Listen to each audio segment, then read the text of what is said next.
And we are live. Nobody's here, which is probably good because I'm having some of my usual tech issues, which is really making me unhappy. But anyway, somebody will show up sooner or later. Welcome to the show, everybody. Welcome to the show. It's a Sunday night chill stream, so and I had everything set up pretty good, and now my all my screen shares have crapped out on me. So I'm either going to make myself happy by being patient, or I'm going to be very unhappy because none of this stuff that I set up in advance will come through, and it doesn't look like it. Well, whatever. Okay, so we got to move on. Moving on. Got the Fuck ISIS t-shirt on because, why not? Hey, Horse Respecter. Welcome, Horse Respecter. Have you been here before? I didn't even know. I think you were here a couple of weeks ago. Anyway, welcome to the show. The Crypto King. I am the Crypto King, and I had a whole bunch of stuff set up crypto-wise with screen shares, but my Gmail is now crapping out on me. But remember, everybody, to smash up that like button and make the bug men at YouTube earn their salary by removing the likes. But as of the time of this broadcast, Bitcoin's back up to, I think we're 57.7 or 57.8. After the high was 64 and change in early April, and then the low was 47, which that's a normal 30 some odd percent correction. And now April is over, and then it's going to be up only. There's in the previous 2017 bull run and the 2013 bull run, there was a situation like we just had, 5 months of Bitcoin going up, higher and higher and higher every month. 1 month down, and then it took off again. So the parabolic stuff should really start kicking in this month. So it's an interesting time. Definitely a fun time. And Gmail is not at all doing what I wanted to do, man. Wow, that is. Wait a minute. Now, great googly moogly. Now it is going to do what I want to do. All right, so let's do this. I'm gonna. Yeah, something's not right up there. That's true. Something's not right. Something's not right. Is I'm trying to do live streams off a crappy fucking cell phone. That's what's wrong. But what is the historical all-time high and low of BTC? The all-time high would be 64,000 and change, and the low would be $0. You used to be able to get 10, literally like 10 for a penny. So in fact, there were websites that used to give Bitcoin away for free, and people find that hard to believe. I'm trying to now see, this is the, oh, you rat fuck. Man, do I hate technology. Man, I cannot hate on Gmail harder. Just when I think, all right, I'm going to cut this and reload it, it just starts to load the thing I wanted. So angry. But what's the all-time high going to be? That's a great question. That's a question we have to answer. Luckily, we have the ability to answer that because we have the we are not out of Uzo, which this was a close call today because I actually didn't have anything to do to stream. I was actually going to do a stream sober, which is like, oh man, that sucks. But I did happen to come through. I had to pick up a LaGuardia and go to South Jersey, so I managed to stop by a liquor store and get my usual, so we can do a proper Uzo stream and get this and get things underway. But and Gmail still just going to infuriate me to no end, and I do not know how to make this get better. I don't know how to make it get better. But any waggers to the largest? Any ideas to who's the largest holder of Bitcoin? No, I don't know. There's that doesn't matter. One of the things that people don't understand about Bitcoin is proof of stake. How much you have staked into Bitcoin doesn't matter. It's a consensus thing. So if you have 1 million Bitcoins, that's great. You're one Bitcoin holder. That doesn't mean you have any more or power than somebody who has half a Bitcoin or a tenth of a Bitcoin. You know what I mean? People do not comprehend consensus, right? Everybody's used to some version of authoritarianism, a dictatorship of an individual or of an oligarchy or of this, of that, a dictatorship of the proletariat, or fill in the blank, oh, this is what the king said. This is what the priest said. You cannot imagine consensus governance. This is the beggaring of the imagination. No one can imagine consensus governance, right? Which is a high-tech form of democracy. Democracy is a low-tech, human being meat space version of decentralized decision-making and decentralized governance. And the people on the extreme right are just they're all too happy to say how much democracy sucks, having never lived under any other system other than democracy. And they imagine, they look back through history with rose-colored glasses and really overlook a ton of details. And they imagine that, life was better, under Henry VIII. Well, yeah, if you were Henry VIII, you know what I mean? If you were anybody other than Henry VIII, life was probably pretty shitty. But they choose not to see that. They just look around today. They're unhappy with what they're seeing. And they say, well, all this is the fault of democracy. Democracy's failures and weaknesses are X, Y, and Z. And so, I want something else. And they imagine very childishly that if democracy goes, the authoritarianism that will replace it will be to their liking, which is insane because that literally never happens. You know, you have to make things the way you want them, and none of these people who are busy complaining about the failures of democracy have the ability to. This is just have the ability to impose their will on anyone. You know what I mean? They're simply, most of these people, and I talk to a lot of these people on the far right. They're like, oh well, one of their favorite things is the pastoral fantasy. I love this one in particular. Like I want to live in a farmhouse. I want to live in the country. What does that go?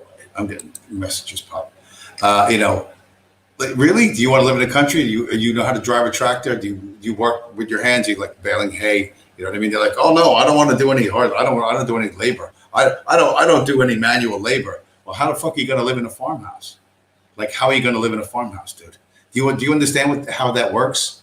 Like, you're going to live without a refrigerator, right? There's going to be no electricity in your farmhouse, right? No running water, right? You're going to have to go to the well and, lower the bucket on the fucking string into the well. And like, you're not going to have hot running. Well, when you want to take a bath, you're going to have to build a fire underneath the fucking copper fucking tubing thing. Like, really? Are you really going to live that way? No. They have a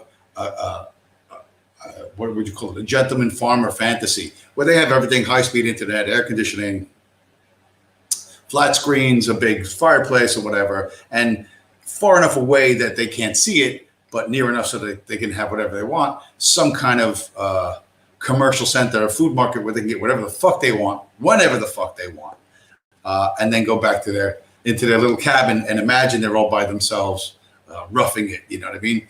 But they want literally all of the pleasures of the modern world, all of the conveniences of the modern world, right around the corner, just out of sight, so they can have this fantasy like they're fucking, on Walden Pond. It's complete bullshit. Horse Respecter in the chat. What about cashing out and the feds tracking gains for taxes? All right, one of the things I wanted to show, and it's fucking Gmail. This is infuriating me. It's not working. Is that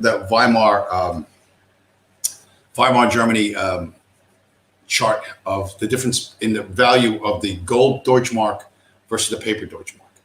In 1918, the gold Deutschmark and the paper Deutschmark were 1 for 1. You could exchange them 1 for 1. By the mid 1920s, one gold Deutschmark was worth 1 billion with a B, paper Deutschmarks. And we're going into that situation right now. The way I view the world is that we are going into a global hyperinflation system, right? The US dollar is the world reserve currency. They printed 25% of all the dollars in history last year. Okay, that's 25% inflation. If you didn't get a 25% raise, you lost money. If your company didn't do 25% more in sales, you lost money. 25% more in profits, you lost money. And that's this year. And next year, when the economy does not come back, they're going to pump more. They're going to do more stimulus, more direct payments. There's the Federal Reserve. Tom Anderson, hey, how's it going, buddy? Welcome to the show. The Federal Reserve is committed to racial equality. You know what I mean? The inequity in wealth between whites and non-whites, this has to be solved. And the Fed has decided, in addition to fighting inflation and unemployment, they're going to take on this task. And so how are they going to do it? They're just going to print more money. And the more money they print, the weaker each dollar gets. And the value of everything that is not dollars goes up to a point.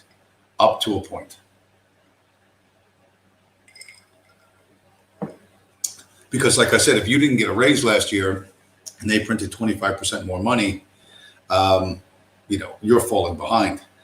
So maybe you can make some adjustments. You live above your means anyway.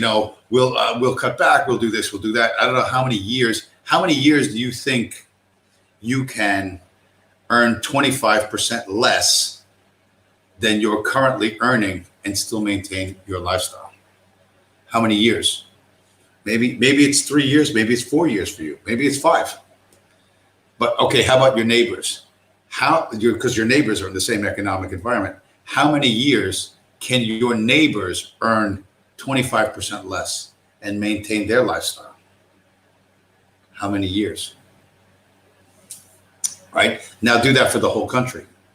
Maybe you're a saver. Maybe you live below your means. Maybe you've got it all planned out.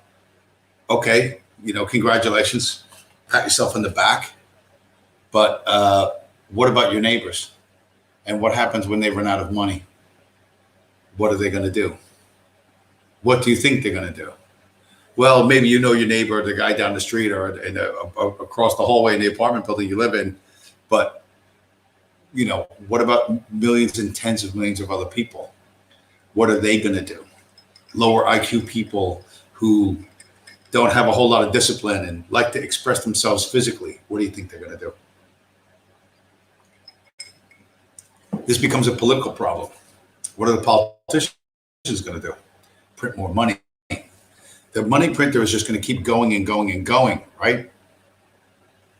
Horse respected depends on the McD's dollar menu. Yeah, well, when they're burning down the McDonald's everywhere, man, McDonald's is going to fall. It's all going to fall.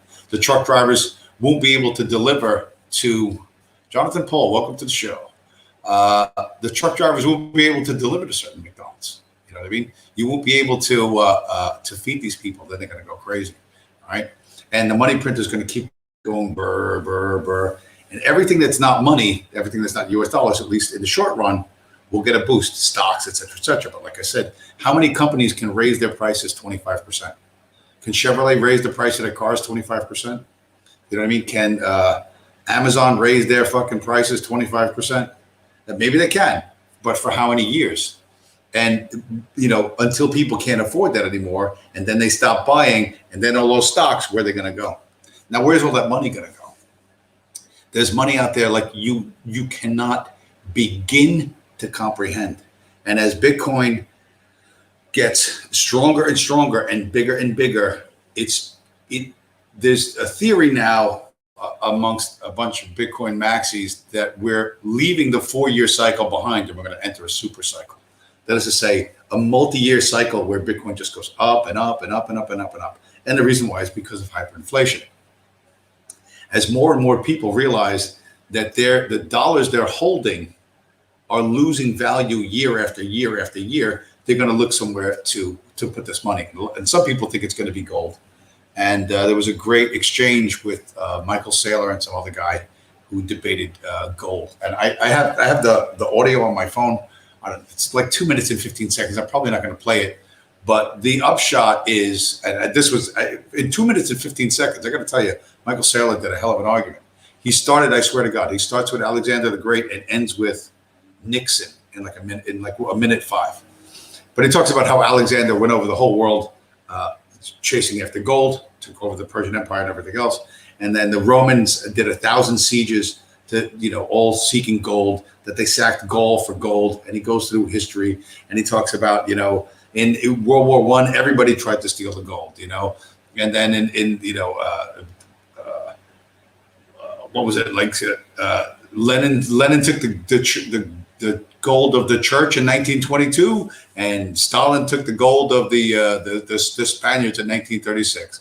Churchill took the gold in 1940, and FDR took the gold in 1933. And he talks about how gold invites violence. You know what I mean? That people seek gold and they plunder for gold and they make war for gold, and that this gold is inherently violent, and that Bitcoin is not. It's non-violent.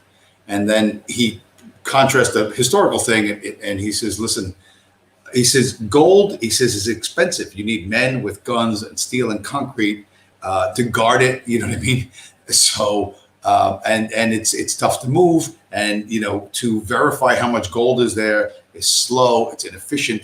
It's each controlled by governments, and every bank or cache of gold or Fort Knox is going to have its own procedures that are slow, inefficient, unreliable, and don't scale, because you can't give gold to 5 billion human beings on the planet Earth. So gold will not be the currency of the future in a Mad Max post-apocalyptic world because it doesn't scale and it's too slow. And there are people who really think, oh, I'm going to have guns and I'm going to have gold and I'm going to, okay, after your Mad Max fantasy is over, right? We went through the pastoral fantasy where you live in the woods, your guns and ammo and gold. You're going to need guns. So horse respecter, when you take your gold coin, right, your gold $20 piece, and you go down to the store to buy a fucking sandwich, right? You're not looking to, right? Your gold coin is now worth 10,000 US dollars. How much is a fucking sandwich? $8. So you're going to give the $10,000 gold coin to the guy for the sandwich, and he's going to give you back $92 in fiat, which is almost fucking worthless.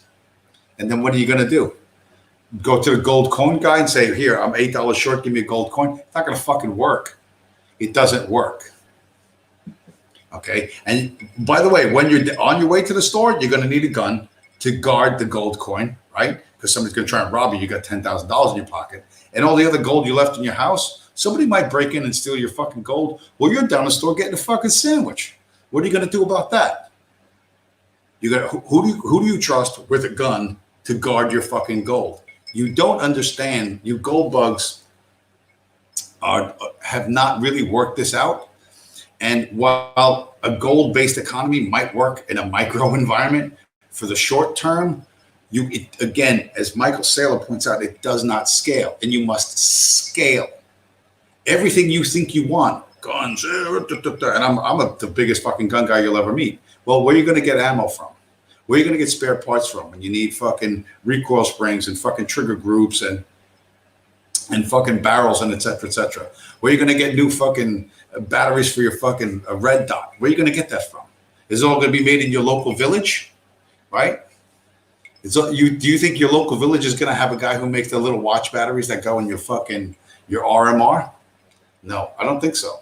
You know what I mean? You think that yonder local blacksmith is going to pound out a new fucking 16-inch barrel for your fucking AR-16 with a 7/8 fucking twist, so you can shoot whatever heavier fucking ammo, longer distances? You're living in a fucking dream world. The economy must be global, right? In order to have civilization, you have to have trade and cities, okay? And gold doesn't work that way. The reason why gold was replaced by paper dollars hundreds of years ago, even though the idea came from China, it came with Marco Polo into Italy in like 12. When did Marco Polo come back from fucking China?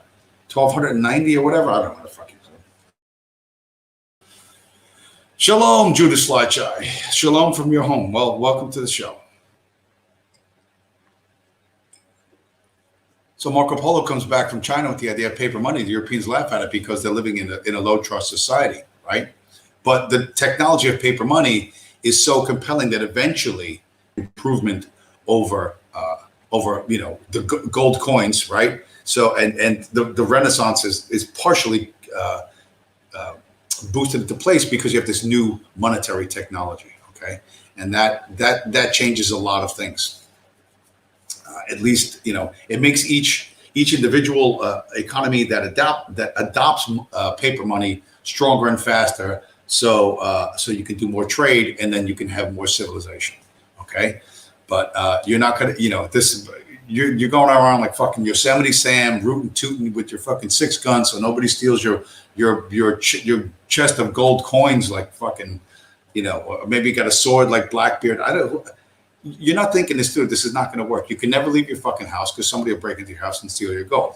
And wherever you go, you have to be fucking armed because somebody's always going to try and knock you off for the gold coins in your pocket. You haven't thought this through. And again, and this is your Mad Max fantasy. In your Mad Max fantasy, and I don't know how the fuck this works, there's no electricity afterwards, right? There's no more electricity. There's no computers. There's no telephones. There's nothing, right? That's why we got to go back to gold coins and riding fucking horses and shooting each other with 6 guns. You're telling me you're not fucking delusional? You're not living in a fucking fantasy world? There's going to be electricity. There's going to be computers. Whoever controls that shit is going to control everything else. Technology is not going away. And for the people who criticize Bitcoin and go, well, you can't buy pizza with it and you can't go to Starbucks with it. Who gives a fuck? Like, it doesn't need to do that. It does not need to do that. A lot of people have likened buying Bitcoin now to buying real estate in Manhattan in the 1880s. Imagine how cheap real estate was in the 1880s in New York City. Imagine how cheap that was. And then imagine 100 years later, right? The 1980s. Now that's all worth $1 trillion.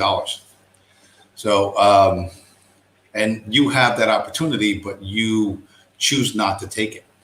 And the reason why is because I have no idea why, but you cannot imagine a world other than what you know in the past. This is a big problem.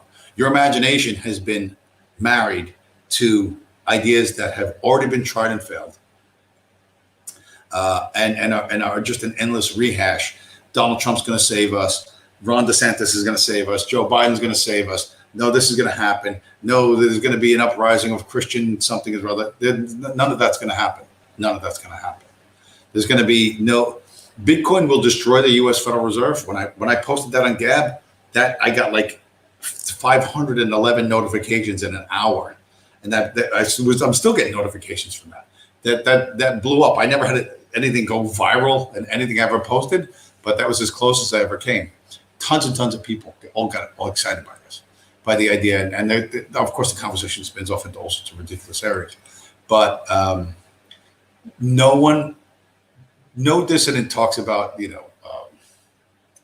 real incentives, who's going to control the incentives, and what that's going to look like. And the reason why you don't is because you people couldn't solve a fucking problem if your life depended on it. You know what I mean? Like, you cannot solve problems, and you need to be able to solve problems, right? And if you can't do that, what are you doing? You're just sitting there. You're going to sit and wait on the sidelines, right? Until whichever way this battles out, right? This once the U.S. dollar loses dominance, and whatever political party is going to fucking take control, and what that's going to look like, you're going to do what? You're going to cheer from the sidelines when there's a clear winner, because you don't want to be on the losing side of it, right? You know what? I mean, none of you guys want to be on the losing side of anything. Heaven forbid you take a risk and it doesn't work out the way you want.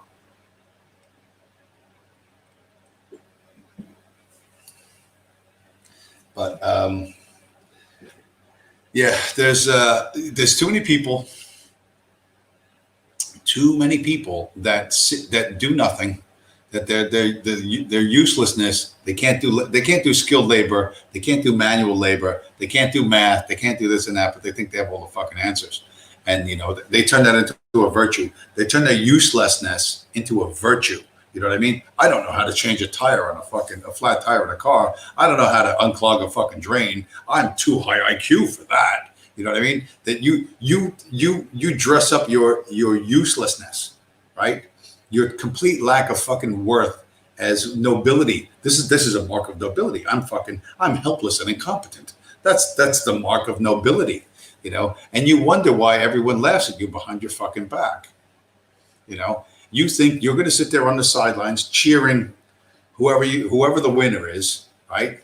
And you're going to hope to be rewarded for what? You know what I mean? In your ethno state, your pastoral ethno state, where all sorts of high-tech magical things just appear on fucking shelves without truck drivers having to bring it, or without shit having to be made in factories in fucking Asia, right? All this stuff, all the exotic foods you want, all the latest, greatest new shit, right? Because you're all, as much as you like to think you want to live in a cabin in the woods, you want air conditioning, you want a refrigerator, you want a lot of fun, want some video games so you can hang with your friends, do some 420 shit and play Donkey Kong, whatever the fuck you do, right? You want electricity, you want all that stuff, But in a 17th century cabin in the woods with a couple of chickens far enough away so they didn't have to smell the chicken shit, and I actually have to fucking deal with chickens, right? That's your fantasy. Get out of the cities. Get out of the cities. You guys say the dumbest fucking shit. You're always fucking wrong, and you never fucking admit it. I'm old enough to remember when demography was destiny. Everybody said demography is destiny. Demography, America's going to be fucked because demography is destiny. Well, the elites are not going to wait on low IQ brown people to deliver them the world that they want. They're going to use the white people that are currently in charge, the Joe Bidens and all the rest, to fucking make that happen. Okay. And the way they do it is not because Joe Biden knows what he's doing or he loves the agenda, but because, they control the incentives, they control the pensions and the money and everything. And you don't. And they will, there's nothing you can do against them other than drop out entirely. The most revolutionary thing you can do, and it's a peaceful destruction of the Federal Reserve Corporation, a peaceful, legal and peaceful, nonviolent destruction of the Federal Reserve Corporation of America. Its power is monetary power. And you destroy that by buying Bitcoin. And if you're not talking about that, if you're not encouraging people to do that, what are you doing? Because Weimar conditions are coming. None of you know what that looks like. None of you have had anything ever taken away from you. I mean, you scream bloody fucking murder that you're not allowed into the fucking elites. But you've never had anything taken away from you, much less everything taken away from you. And when that happens, you imagine that there's going to be some fucking recourse. Well, the recourse is you man up and take it back. But again, you've turned uselessness, right? You've turned uselessness and a fucking pointless life into fucking virtue, okay? That's not going to happen. The reason why no one listens to you is because you're fucking useless and you couldn't solve a problem if your life depended on it, okay? And you look down your nose at the very same people who the current elites look down their nose at. You think, well, I'm not I eat pork and I'm not a Jew. Well, congratulations. Jonathan Pohl, your comments are being deleted from where? I see you in the chat. I don't know if you're talking about in the chat or if you're commenting somewhere else, but sometimes YouTube will do that. It'll generally hide comments because I've commented on videos and then I go back to see if anybody responded to it and the comment's hidden and you have to click that notification like up in the corner that says newest first, even though it appears that there's 0 comments, you just click to newest first and then you'll see your comment. That might be it. That could possibly be it. I wanted to talk about Joe Biden and the Second Amendment. And I realize now that, you had one that was IQ. Oh, that's it. I'm not doing anything. I'm not doing. My IQ isn't high enough to instantly eliminate IQ comments. The White House and the Second Amendment. Now a couple of weeks ago, Joe Biden did his stupid fucking executive order, which was a non-event on what he wants with 2A, and I didn't understand why they did that. I thought it was like, well, they're just trying to satisfy their base. With the George Floyd trial going on and the prosecution of Derek Chauvin and Kyle Rittenhouse coming up, I thought, well, it's just a generalized kind of White House trying to throw some red meat to their most vocal constituency. But now that the Supreme Court is going to take on this Second Amendment case from New York State or New York City, which has really big implications for concealed carry nationwide, whichever way it goes. The White House is really nervous about that because if you remember the gay marriage thing, you remember as soon as the Supreme Court said gay marriage is legal, instantly the White House was lit up with the rainbow colors that night. I had all this shit that I was going to put up, but Gmail not at all doing what I wanted to do. Waiting for Google.com. That's going to do something for me. Okay. All right. Wait a minute. Here we go. Could I get excited? I think I can get it. Oh, I'm going to get excited.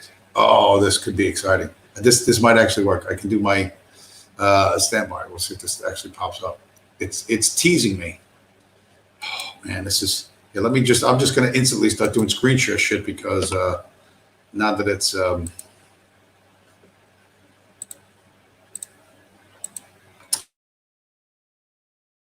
now that it's doing what I want, I will be happier. It's just going to take forever to load. Okay, there it is. All right.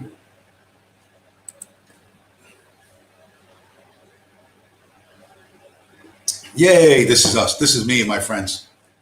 We are the toxic Bitcoin maximalists. And that's you with the words coming out of your mouth. You're saying, the reason why I don't own Bitcoin is because you're a Bitcoin maximalist. And then the bottom panel is, how come we don't live like this? You see all these castles and this lovely lifestyle that Bitcoin's going to bring. You know, Horse Respecter earlier on said, what's the lowest price Bitcoin's ever been? 0. What's the highest it's ever been? $64,000. And that's in 10 years. So it's easy to look backwards and go, oh, I wish I would have bought in 2009 or 2011 or whatever. And that is the exact wrong way to look at this. The way to look at this is look 10 years ahead. If this thing went from 0 to $64,000 in 10 years, where could it go in the next 10 years? You know, and why aren't you accumulating as much of this asset as you possibly can?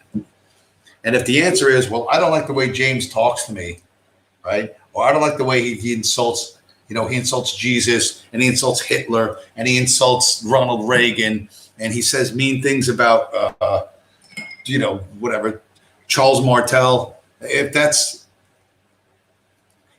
that's your excuse, I don't care. I could care less about your fucking retarded excuses.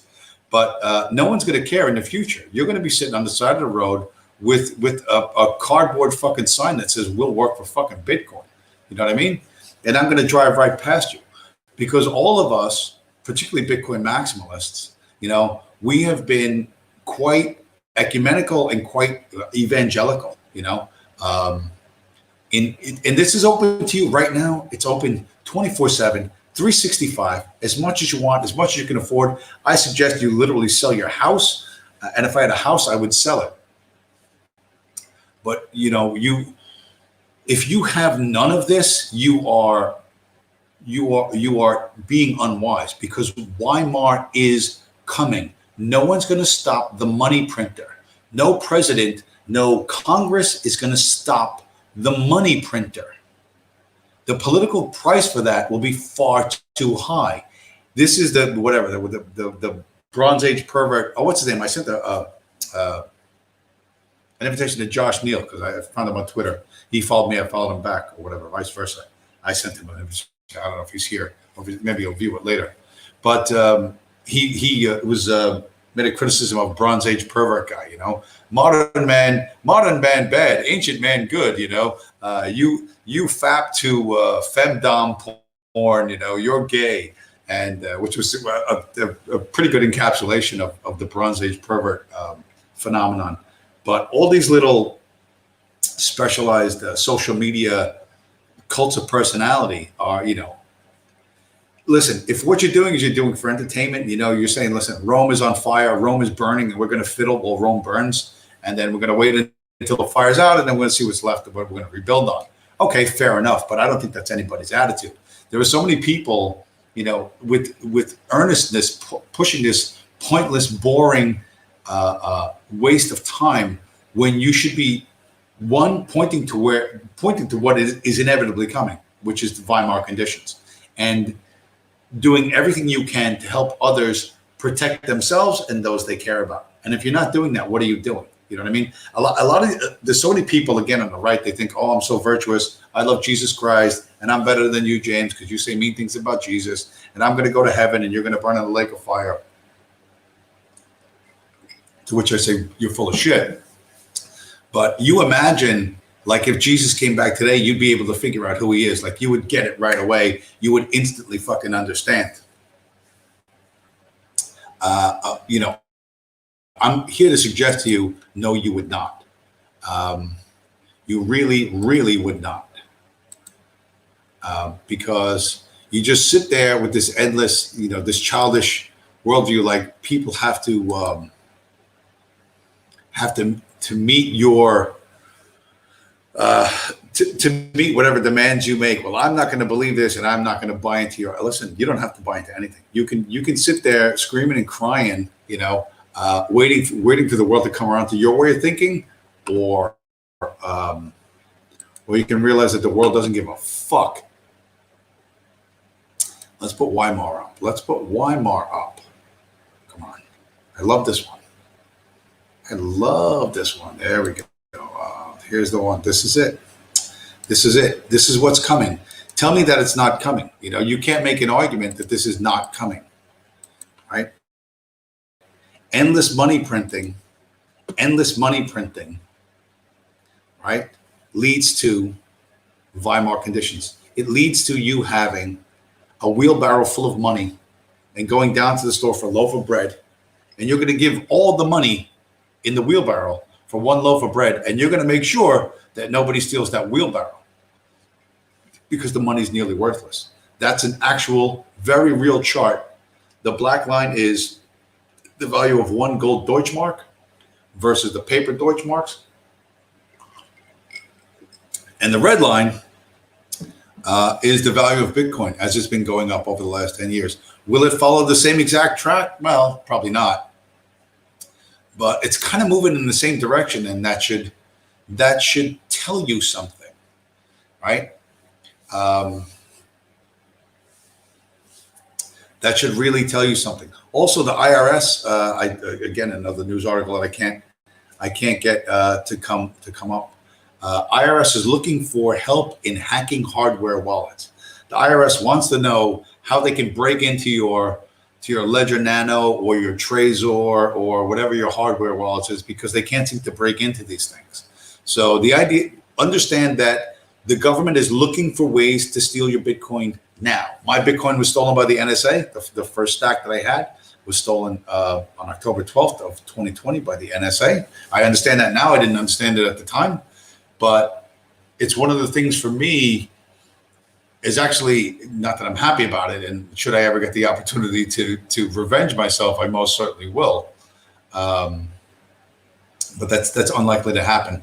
That's an impotent revenge fantasy. That the Operation Protect the Greenback, or whatever it is they're doing, right, to maintain U.S. hegemony over the globe. It's largely hegemony. It's not total control. It's not total power, but it pretty much anybody that doesn't play along, like Russia and China, are trying not to play along because they know America is untrustworthy, and that things are going to end badly, and they're trying to find, amongst their crooks, somebody the least crooked that can run things. But both China and Russia are transacting in big transactions, energy transactions, military transactions, not in the U.S. dollar. And that threatens the world reserve currency, which is the U.S. dollar. And this geopolitical fight is what Washington's engaged in, the bellicosity towards China and Russia, and Iran and everyone else. And they're not seeing that Bitcoin's going to take over. They don't. Maybe some people in the intelligence community are, but it's going to be too late when it happens. So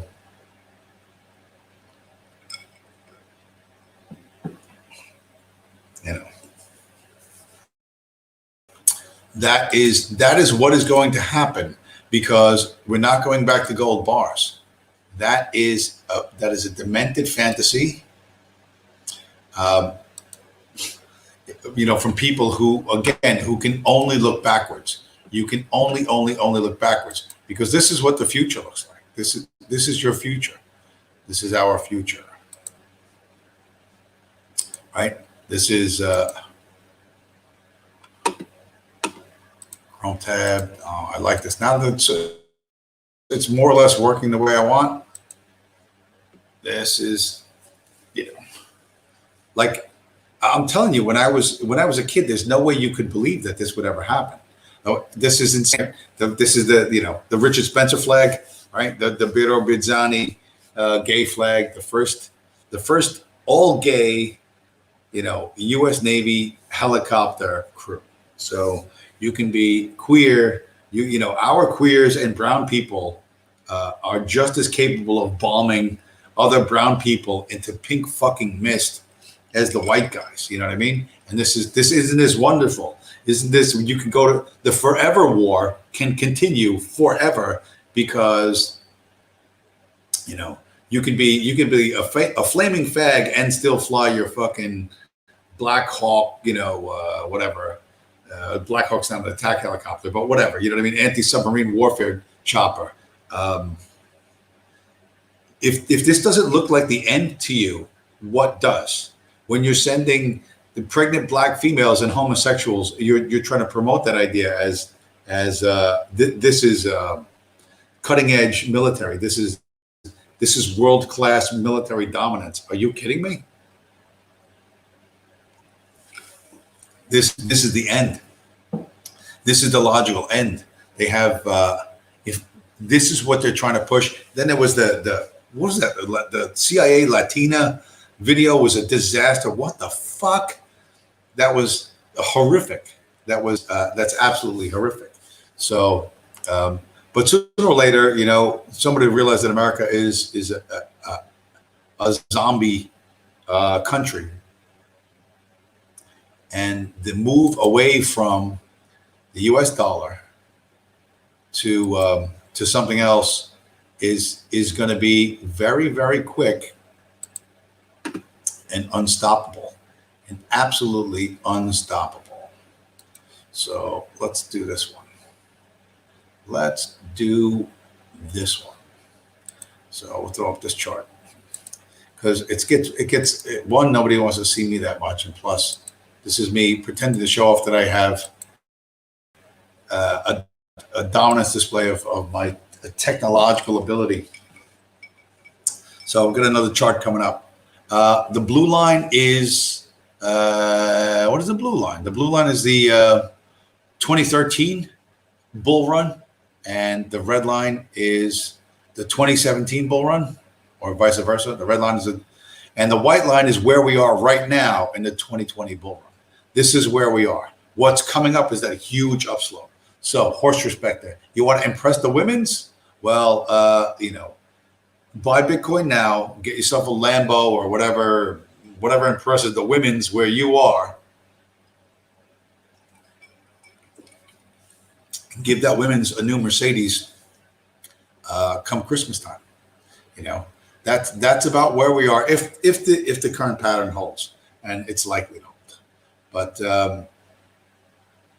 because there is no alternative, you know, no one who argues against Bitcoin has a good alternative. You really don't. You know what I mean? There's no other government on the planet that you can trust that their currency it can be redeemed for, you know, gold or anything else. Like, who can you trust? You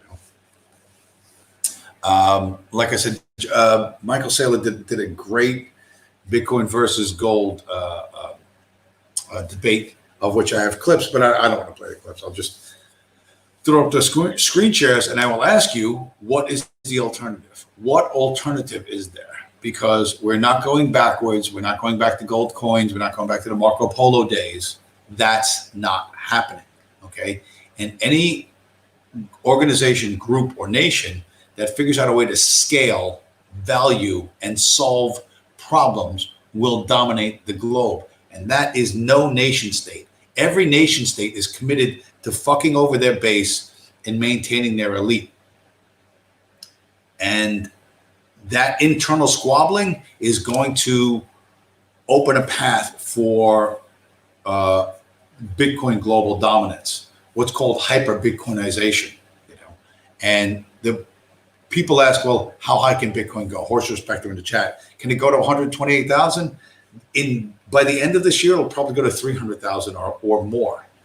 I in my notes I have here, I was in Trenton. I told you I haven't gone to Trenton in a while, but Trenton Airport. I went down to Trenton last week, and there was a couple, boomer couple. This guy was, you could see maybe he used to be like a college athlete, big tall dude, but he's all turned to fat,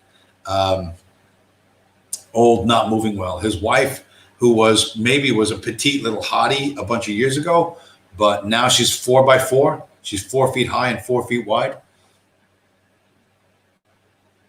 I come into the FBL behind them.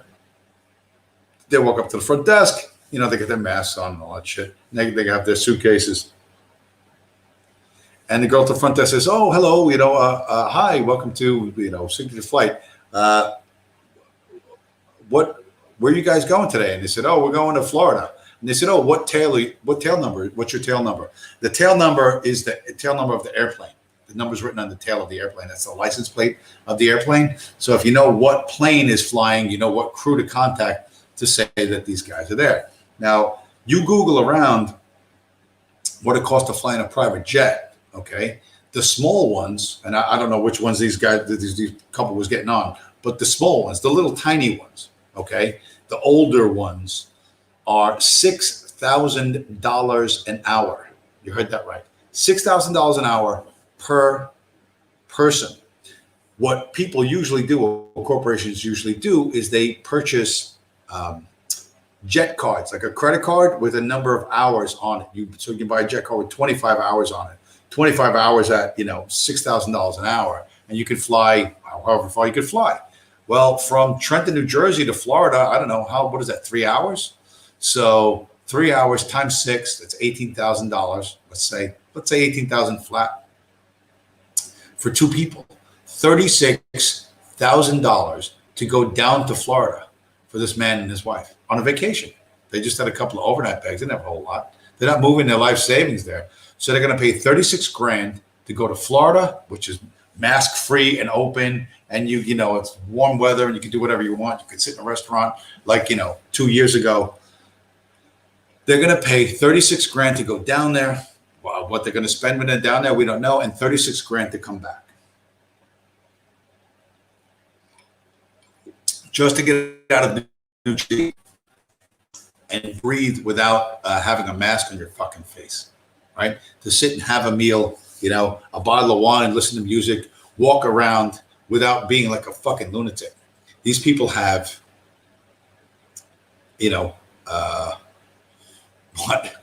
66, 70 grand to drop on one trip. How much Bitcoin can they buy? You say, "Oh my God, Bitcoin's so expensive. It's It's $57,000. Yeah. Well, that's one trip to Florida for these people. One trip. You understand? Yeah. You're right, Amir Pittance. And what you people don't understand is there are entities, insurance companies, big fucking trust funds that will not even look at Bitcoin until it hits $500,000. There's money out there you cannot begin to comprehend. And once those people, and it's not because they're on the cutting edge of fucking finance or they give a shit about Weimar or anything else, but once they realize the dollars they're holding are getting weaker, they're going to want to get out of the dollar. And the question is, where are they going to go? Right? The stock market has mostly worked. But as I said earlier, how many companies can raise their prices 25% a year every year for the next 5 years and stay in business? Sooner or later, people are going to figure that out, and the stock market's going to crash. Bonds are paying 0% or negative. Europe has negative yielding bonds. Do you understand now why the IRS wants to learn how to hack into a fucking Ledger fucking Nano or a Ledger fucking X or a fucking Trezor? Do you understand now why the IRS wants to fucking learn to hack into hardware wallets? Is it starting to occur to you?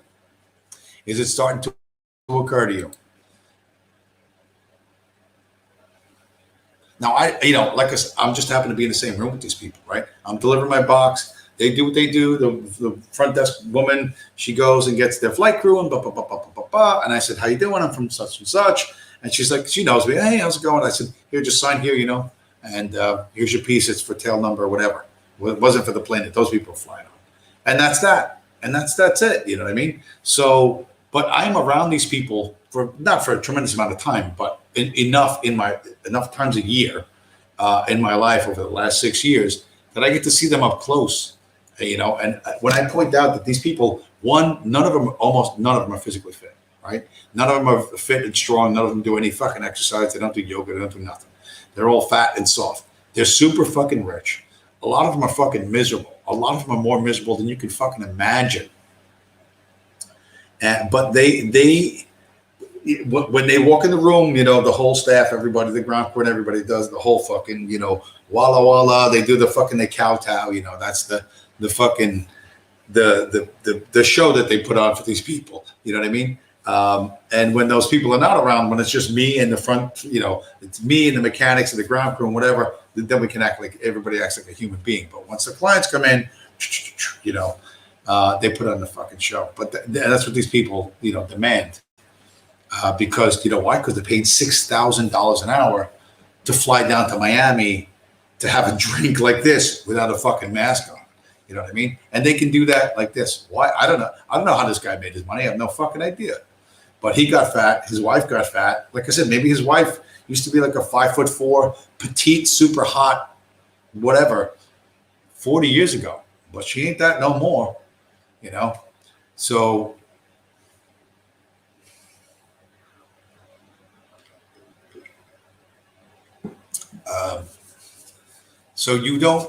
There are lots and lots of, you have no idea how many people live like this. You have no idea how many companies spend how much fucking money on this. You don't really know how much money is out there. And again, once these people understand that the dollar is shrinking, they don't want to lose their status. They don't want to be, none of these people got where they are by saying, you know what, you take the lion's share. You know what, I'll be humble. I will, because I'm a virtuous human being, I won't take the lion's share of everything. I'll just take, a small portion. None of them are like that. They all got to where they are in whatever industry, in whatever way, because me, and then more me, and then after that, double me. That's how they got to where they are.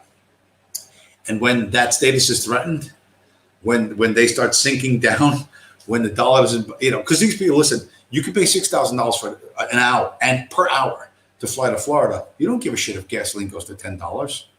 You don't give a fuck if steak goes to $65. You don't care if fucking bread goes to fucking $20. You don't give a fuck about that. You don't care at all. However, the question I asked earlier, how many of your neighbors, how many of the people around you can live in that environment? And if they cannot, what will they do? So, I got guns, I got this, I got that. Really? I hope you're really good at shoveling, because you're gonna have to bury like 300 of your fucking neighbors. And I'm pretty sure you've never done that before, and I'm pretty sure you're not gonna do anything. My point is, politically and culturally, and what you've seen with Antifa and all this shit is this is the cartoon before the movie. You know what I mean? When I was a kid, used to go to movies, they would have a cartoon before the main movie. This is the foothills. You haven't even gone to the fucking mountaintop of violence, of cultural insanity. You haven't even come close to it. This is the vaguest, as crazy as you see. This is the most vague, ephemeral foretelling of what's coming. You cannot imagine how bad it's going to get and how crazy people are going to get. You cannot fucking imagine. Another thing, I didn't have that guy. Our dude,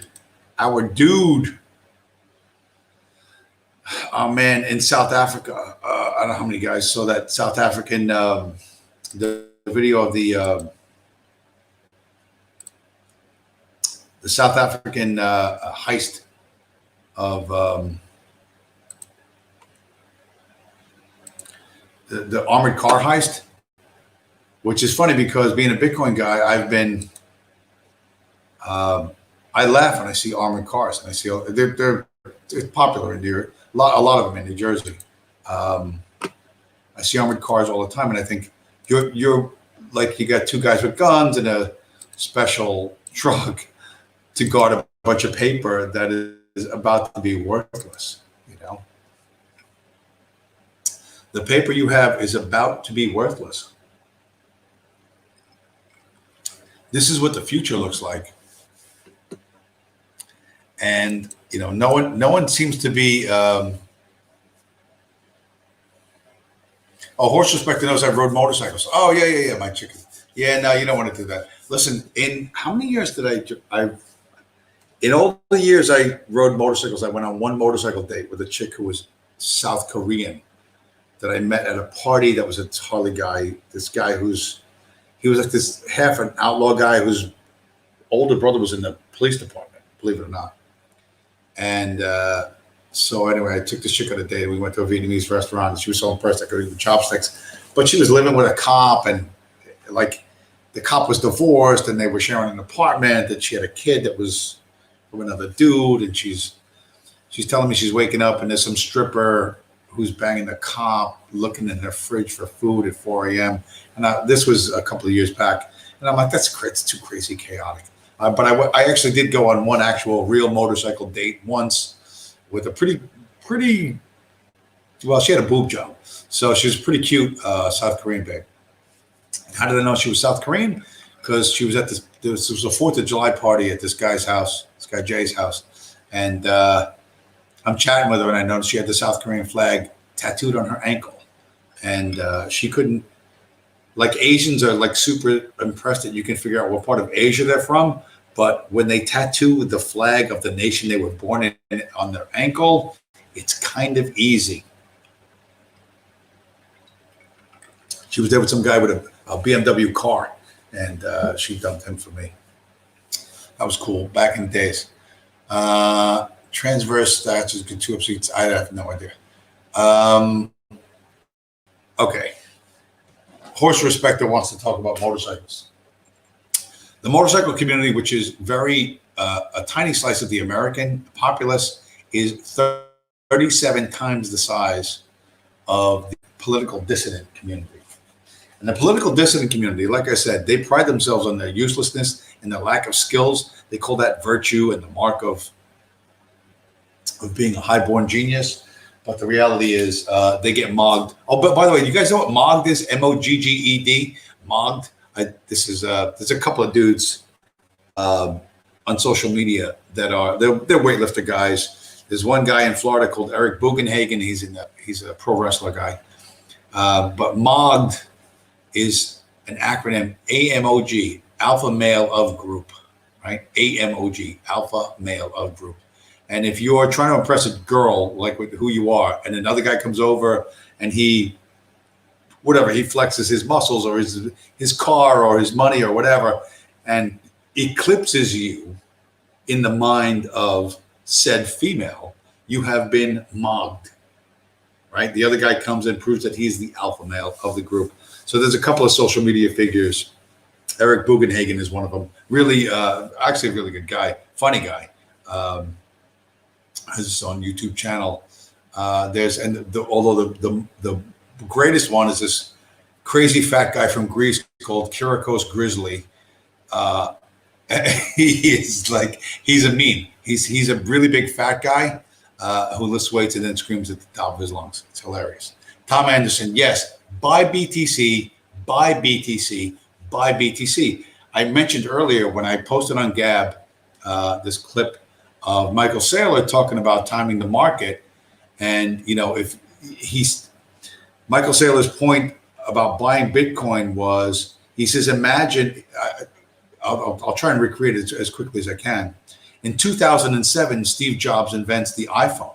He said in 2009, the Apple Store was created. The Apple Store and all of the people who tried to get into the Apple Store, the Apple iOS, Apple operating system, and the Apple Store created $5 to $10 trillion of wealth over the next 10 years, right?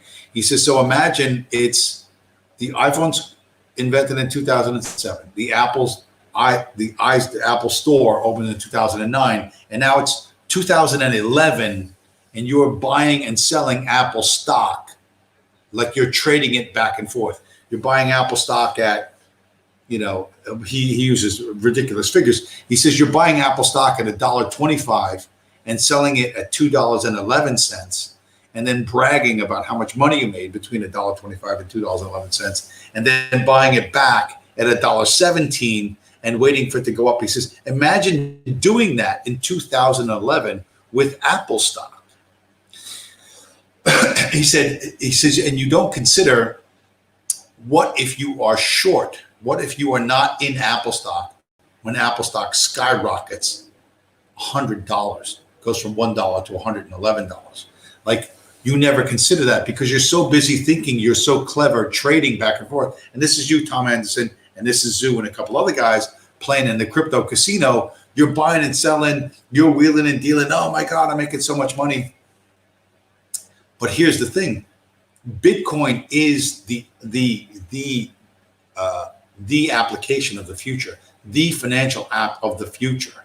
And you're jumping in, you're jumping out, and then you're going to do altcoins, and you're going to do Monero, you're going to mine this, you're going to mine some Ethereum, you're going to, listen, that all sounds great, but when Bitcoin goes to the moon and leaves all these altcoins in the dust, and they all turn out to be worthless scams, which is, that's what they are, you don't want to be that guy. You want just buy fucking Bitcoin and hold Bitcoin. Over the last 10 years, that would have made you insane money. In fact, in the original stimulus, I checked right before the show, the original $1,200 stimulus, if you would have gotten it electronically on the first day and bought Bitcoin with it, right? That original $1,200 stimulus, back when Trump was president, you would have $10,000 right now doing nothing, taking free money from the government and buying Bitcoin. Does that not tell you anything? Do you learn nothing from that? Is there no lesson you can extract from that? Listen, Tom Anderson, all gamblers die broke. Remember that. Judas Fly Chai, I ate a burger with an order of fries. Gonna wash it down with a Pepsi. Yeah, I don't know that that's listen, Judas, what's your deadlift, bro? Do you deadlift at all? Because you're going to need to deadlift burger and fries, even in California, that's got to be like 1,700 calories. I don't know what size Pepsi you're talking about. We're probably looking at the 350 calories. Probably a 2,000 calorie meal right there. Bro, you better be deadlifting like double your body weight for like 3 sets of 10. You know what I mean? You better be pulling big numbers. Big numbers. Although, let's be honest. Jews don't deadlift. The idea that a Jew would rather pay, Jew will be like, find me the strongest goy who's in the most desperate need for money in the whole gym, and I'll have him lift it. And then you take a picture of me, you Photoshop my face on his shoulders. That is a Jewish way. That is the way of the small hat. But you still won't get laid. I have all kind of notes here, which are all my notes are fucked up because he got wet. He got wet from not spilled ouzo, not yet, but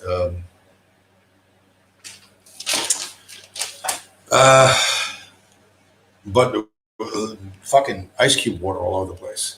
Okay, so here's the thing. One of the things for me, like with, and I guess I've been sort of wanting to fight with like Kevin Michael Grace. I don't really want to fight with him because he's a stupid old man who's in love with Jews. He believes that God knows he's in love with Jews and that God will judge him for that. And if there was a God, he would. And that he's going to burn in a lake of fire because he loves Jews. And he does. He loves Jews more than he loves anything else. You know, and he's a whacked out, crazy old dude. I unfollowed all these people. I don't consume their content in any way. I don't follow, I don't read their tweets. It's pointless. You know what I mean? And I'm so much fucking happier now that I don't have to either mentally. I start an argument with people that I could smash if they would ever come up against me. But of course they won't. And then I think to myself, well, no, don't do that. Blah blah blah blah. Don't punch right. Listen, I wish you all the best, but my primary goal in life is to get people, particularly young people, to buy Bitcoin. Now that kid, I said there was a kid at a convenience store who he shared a Holocaust meme. I saw him not too long ago, just a couple of days ago, and I said, hey, did you see the price of Bitcoin? And he's like, yeah, it's up to 55,000. I was like, bro, I showed him my phone. It's like 57.8 at the time it was 57, 8. And he's like, oh, this is crazy. And I asked him, I said, okay, how do you buy Bitcoin? Where do you buy it from? And I try to move him towards the Gemini exchange, which is more secure. He's buying from Robinhood and Webull and all these fucking con artist confidence game fucking apps. I'm like, move it all here. Here's what you do. You know, like the kid's all excited. So, and I want him, he's a real young kid. I want to move him in the right direction to build more. And then this dopey girl named, I won't say what her name is because she has a unique name, but she's from Massachusetts and her family moved her to New Jersey because there's some kind of issues with drugs and inappropriate behavior with their family members up in up in New England. And I pushed her, and she's big on she likes Pepe the Frog, and I showed her all the Pepe memes I have on my phone, and so she's charmed by that. And this is a convenience store that I'm around near the airport all the time. So I said, you got to buy Bitcoin. She's like, oh, I'm buying a new iPad. I'm like, I want to fucking strangle her. But she managed to buy $50 worth of Bitcoin. And I saw her the other day. I said, hey, did you see the price of Bitcoin? She's like, no, I didn't look at it. I'm like, look, you know, you have to look at it, see how it's gone up. And what I wanted to do is I wanted to feel that dopamine rush of she probably bought Bitcoin at 48 or 49. And now it's at 50. The fuck did I say it was at the start of the show? 57. I want to reinforce the idea of trade your weak US dollars for strong Bitcoin. I want to reinforce this idea with as many people as I can and motivate them to do this as much as they can, as fast as they can, because I know that Weimar is coming. I know that you will be completely wiped out. I know that horrible fucking things will happen to you that you can't fucking imagine and you're not prepared for. Because shit like that, not exactly due to a financial thing, but shit like that has happened to me in the past when I was a kid. And I would prefer that, not because I think Jesus is going to love me and let me into fucking heaven over this, but I would just prefer the faster we destroy the devil's children who control the current financial system, whatever the next thing that's going to come is going to be better. So I want to recruit as many soldiers of Christ. I don't care. There was a fucking thing that I don't have on my, I'm showing this. There's somebody actually wrote a book, Thank God for Bitcoin. There are people that believe that Bitcoin, that Jesus Christ allowed Bitcoin to be invented as a weapon to destroy communism. That's an actual book. And I was going to show that screenshot, but my fucking Gmail is only partially working, so I'm not going to show it. I'll show it maybe another time. But, you know, I know it's Easter. It's Easter Sunday, real Easter Sunday, not the gay Easter Sunday that the Roman Catholics had last week. This is the proper Easter Sunday. I hope you all roasted a fucking lamb and said your Christos Anestes. But there are people who are viewing Bitcoin as the ultimate weapon against communism, religious people. Okay. And like I've said before, I don't care what your worldview is. I don't care what your ideology is. I don't care what your political stripe is. I don't fucking care. Right?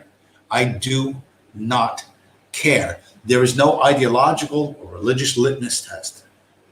My goal is to peacefully, legally, without firing a shot, or planting a bomb, or doing anything violent, 100% within the realm of the law, to destroy the Federal Reserve Corporation.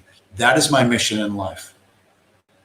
And so the way I see that happening is people trading their weak, decaying US dollars for strong, growing Bitcoin. And I will encourage this with everyone I meet as much as I can. I will appeal to whatever instincts you have, whether it's a base instinct, whether it is a refined instinct, whether it's a political instinct, a religious instinct, a cultural instinct. I don't care. My goal in life is clear, right? There's a saying from people that I don't respect, but it's a great saying, that peace Peace, P-E-A-C. Peace is not the absence of conflict. Peace is the mastery of conflict. So we have a conflict now between the current global order and the order I'm trying to birth, what I'm trying to bring to bring from the world of ideas to the world of reality. Okay. And my goal is to recruit as many soldiers as I can, to fight as hard as they can, to fire as many shots as they can at the fucking monster that is the Federal Reserve. And so I don't care. Do you want to snort cocaine and bang supermodels in the Lamborghini? Great, buy Bitcoin. Do you want to live in a little farmhouse with chickens and sheep and live close to the land? Great, buy Bitcoin. Do you want to just stay where you are and not lose your position in society? Great, buy Bitcoin. Okay? And I'm going to make any argument I need to make to whomever I need to make it as many times as I need to make it until I motivate people to do what they've done. Now, there's a couple of people on this channel, Tom Anderson, Zoo, there's a few others. What is the graphic? I don't know. It's like a Bitcoin robot girl, with cyber hornets flying around her. It's the Virgin Mary, it's Athena, it's whatever, it's this is the 21st century version of a very old meme. Tom Anderson, bank supermodels and do coke gang representing. Well, I guess that's how you stay lean, bro. That's how you don't eat. Taking 0 calories for 3 days because you're on a coke binge. That's a real cutting. That's a way to cut. But seriously, that there are people, these conversations that are happening that I used to think had some importance, and I no longer think have any importance. What matters is incentive and who controls the incentives. Who decides what happens or what doesn't happen? Who decides? Whom has the power to decide? This is all that matters. You can dress it up, and I don't give a fuck what way you dress it up. Okay? I literally don't care. But thing one, we have to destroy the Federal Reserve. Thing two, we have to build consensus communities, and that's going to be different things for different people. But listen, Judas Fly Chai, some Masonic shit is pinned to the screen. It's not Masonic. This is not Masonic. But by the way, the Masons are all fucking Shabos Goy. What are you talking about, Judas? Dude, Judas, what's the best weed to smoke? By the way, what is like the best weed? The last time I even remotely paid attention to marijuana, there was a contest in Amsterdam for the best marijuana, and it was called AK-47. This was the late 90s. I don't know what the best marijuana. Are there contests for best marijuana still in Amsterdam, and what is it called? Judas Fly Chai, I'm laying this challenge at your feet because I'm sure you would know.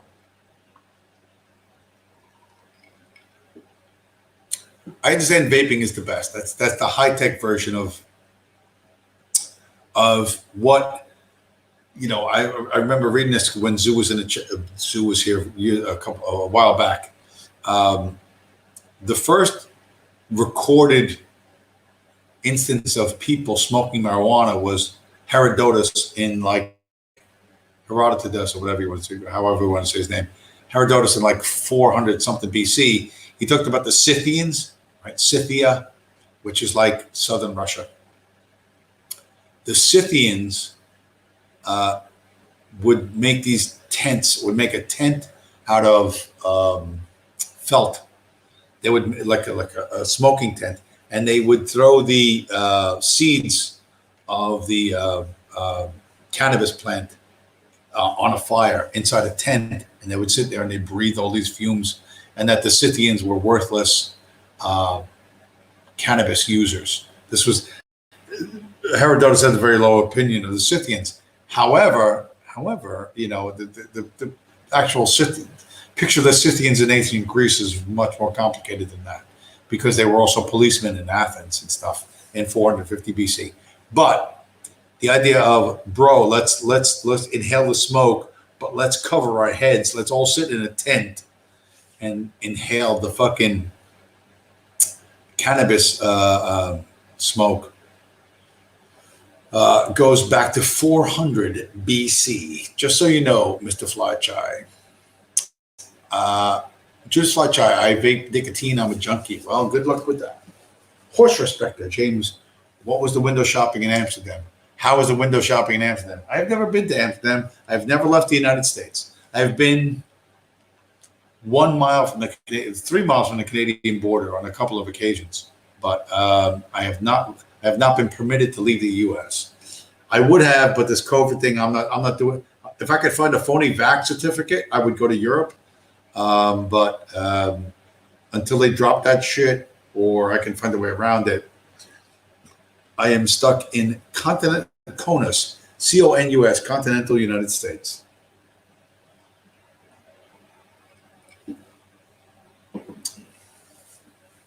But you need to understand that I grew up in a small town called New York City, which is kind of a backwater and not really very sophisticated. And I never really met people from far away who had different viewpoints or spoke different languages or ate different foods or anything like that. Like I said, a small town called New York City shaped me, and so that's why I am what I am, as Popeye says. Judith Flychai, I get vape carts from my sister. Wow. Judith, do you go out of the house even? Tom Anderson, fiat is garbage. Fiat is garbage because the people who control it are horrible people. Gemini is the best, but they don't have a lot of coins. They have a pretty fair amount of coins. But again, Tom Anderson, you are gambling like a mental case in a casino. If 90% of your wealth is locked into Bitcoin and 10% you want to play with, but you need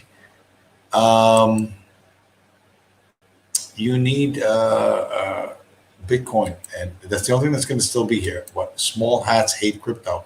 Well, small hats love crypto because once they understand how to manipulate it, crypto they love. Bitcoin they hate.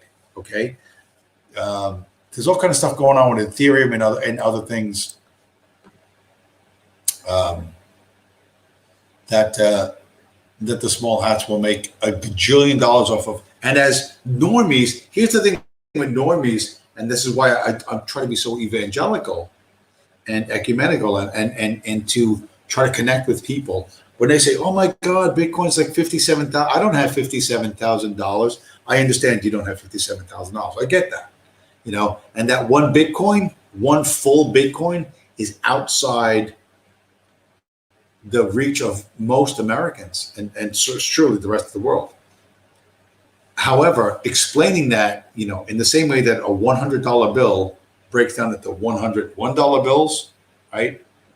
Or 400 quarters, right? Or 4,000, right? Yeah, 400 quarters, 10,000 dimes, whatever, right? 100,000 pennies.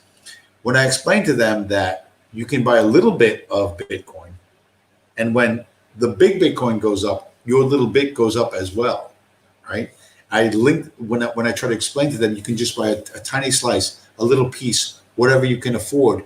You can have part of that dream. When I can successfully make that connection in their heads, and people have done that, and I've done that with two young people that work at, like I said, in a convenience store. Right now, in this parabolic move that's coming up, they're going to feel high. They're going to feel, yeah, I want to keep doing this. And I want to get them habituated to trading ever weakening US dollars for ever strengthening Bitcoin. And so I want to do this with everybody. Okay. Now there's dudes I work with, this Colombian guys. They're like, "Oh, you're fucking getting rich. Oh, you're getting rich." These are the guys I begged to buy Bitcoin 2 years ago, when it was $9,000, when it was $5,000, when it was fucking $6,000. They didn't want to fucking hear it. And now they're like, "Oh, you're fucking getting rich." And I'm like, "Listen, cocksucker, I'll fucking knife you in the fucking neck. You know what I mean? And they know I'll fucking do it. They talk all kinds of shit, but I will fucking stab you in the neck, you fucking South American Bina motherfucker. You point me out in the like you try and point me out in the crowd like I did. I got some unfair advantage. I pointed out most Bitcoiners, Bitcoin maximalists, which I consider myself, we have been very evangelical. Of course, we're preaching the value, the virtue of Bitcoin, blah, blah, blah, blah, blah, blah, blah, but very ecumenical. Try to welcome everybody without precondition. That you're going to turn on us? Yeah, you're going to turn. I know human nature. You're going to turn on us. So, you know what I mean? But that's going to go poorly for you if you do that with me. It's going to go really fucking poorly for you because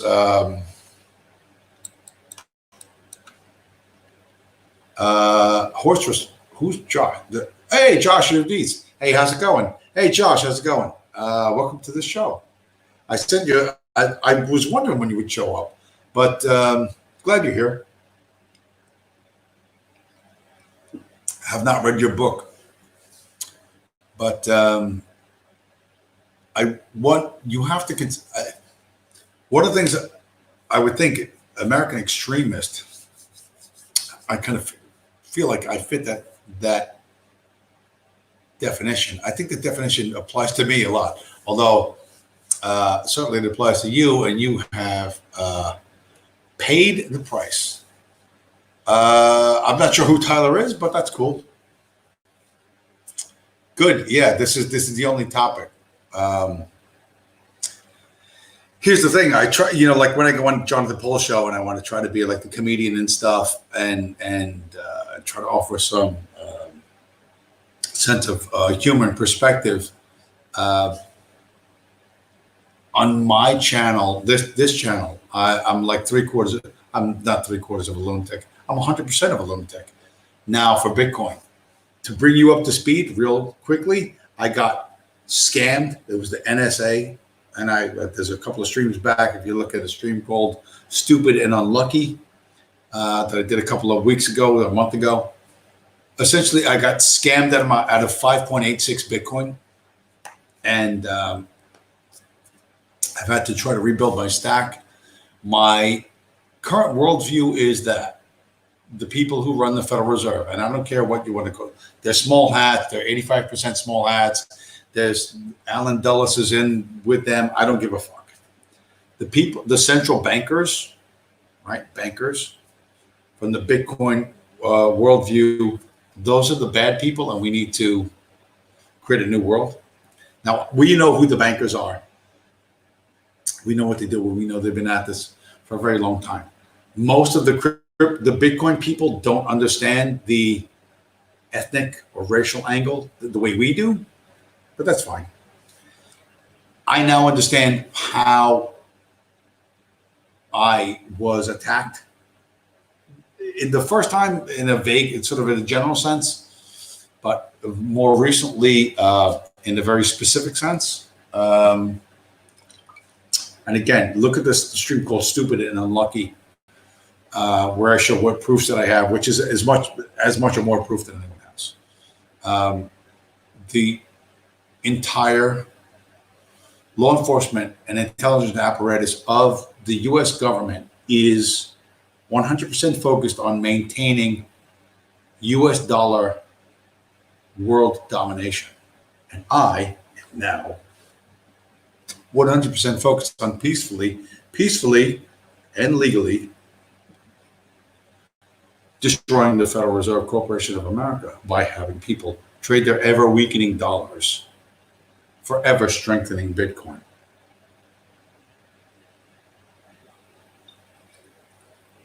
I don't know what you drink, Josh, but I always drink the same thing. You have to be consistent with what you drink. Because, and me, it's all about branding because you see how wildly popular this channel is. I've got 35 subscribers? Whoa, big time social media presence. You have no idea, Deeds. You have no fucking idea who you're fucking with. Um, only Bitcoin. Joshua Dietz, only Bitcoin, only Bitcoin, only Bitcoin. I am a Bitcoin maximalist. I am a Bitcoin maximalist. Let's get rid of my sweetheart there.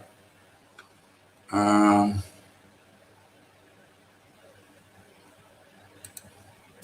make me fucking do shit when I'm drunk.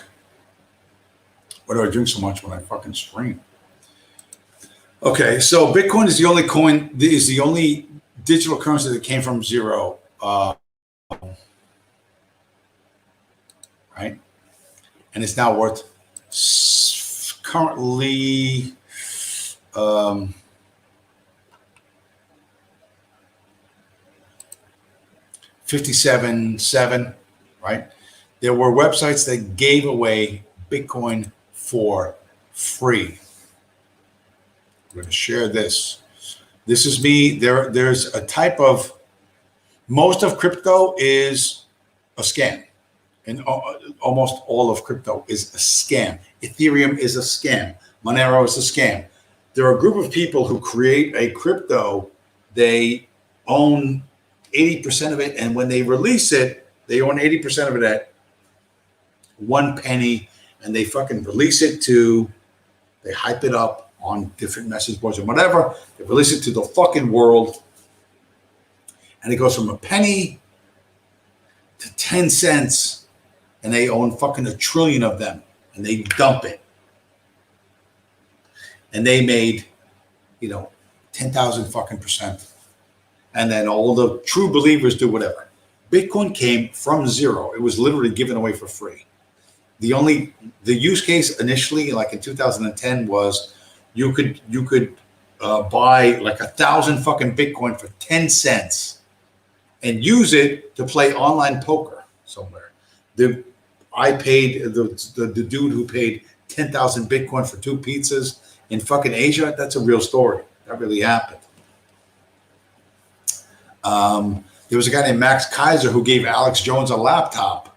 He gave him a laptop. Here, it has 10,000 Bitcoins on it. And Alex Jones and his fucking meth smoking, tranny banging fucking adventures around South Texas lost the fucking laptop, which would currently today be worth about $500 million fucking dollars.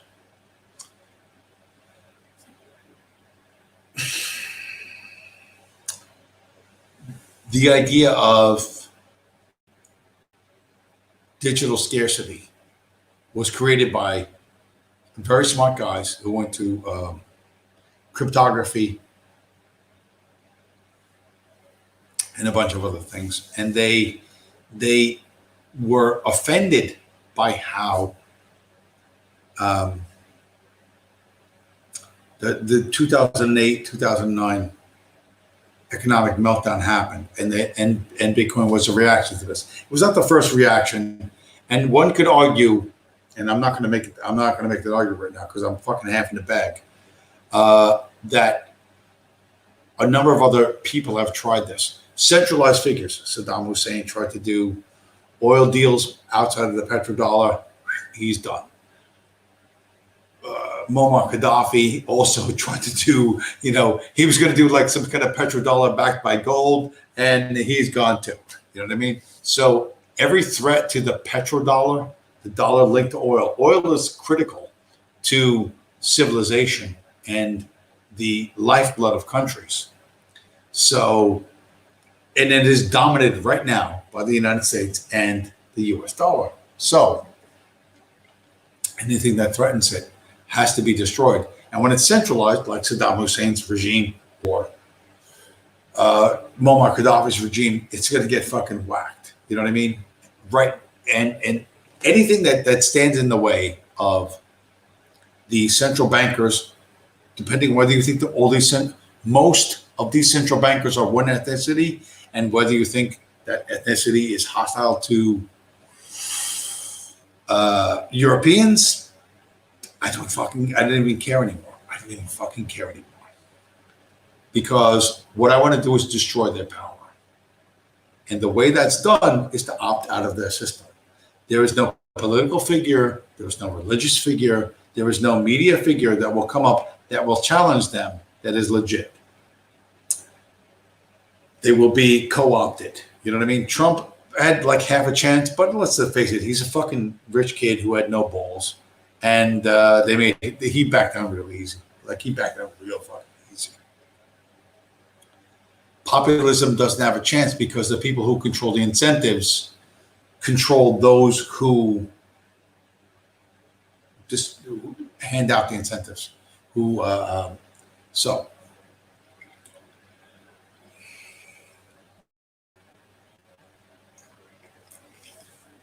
Okay, Joshua Dietz, you got Bitcoin, Litecoin, and Ethereum. Sell. All right, this is the year. Listen, Jimmy says BTC only. I am a fucking maxi. You have to be a maxi.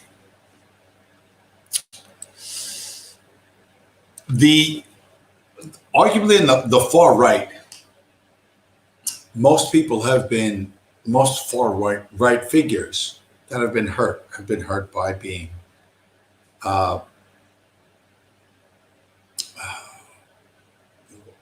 demonetized, right? They demonetize your YouTube.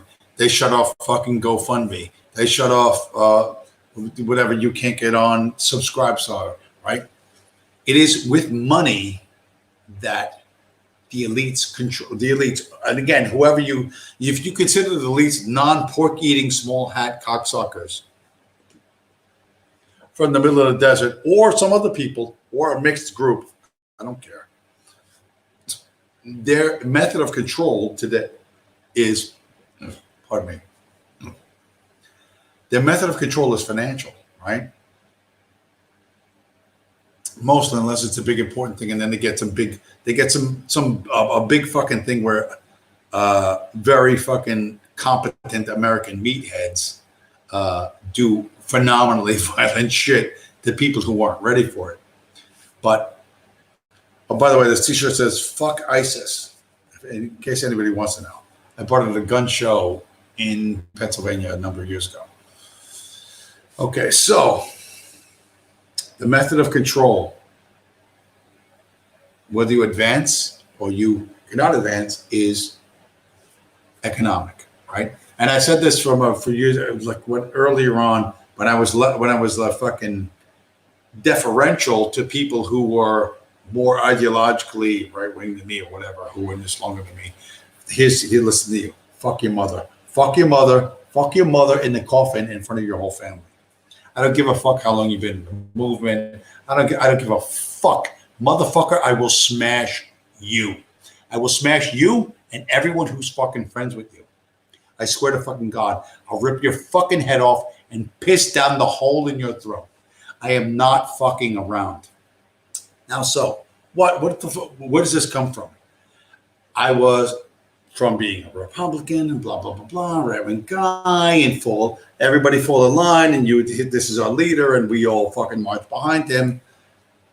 This habituation led me to do some stupid shit, right? Not ultimately, I got away. Like I went to Charlottesville, I didn't get hurt. I didn't fucking run people over. I'm not in jail for 400 years, like whatever. Like I did a bunch of fucking shit.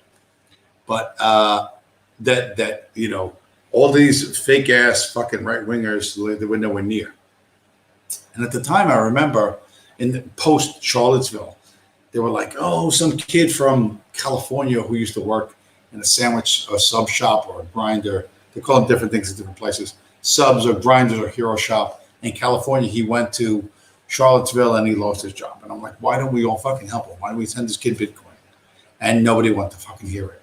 And I remember reading these articles like the left was like, the right wing may fund itself through Bitcoin, this and that and the other. And feds like Andrew Ornheimer, right? The fucking the Daily Stormer.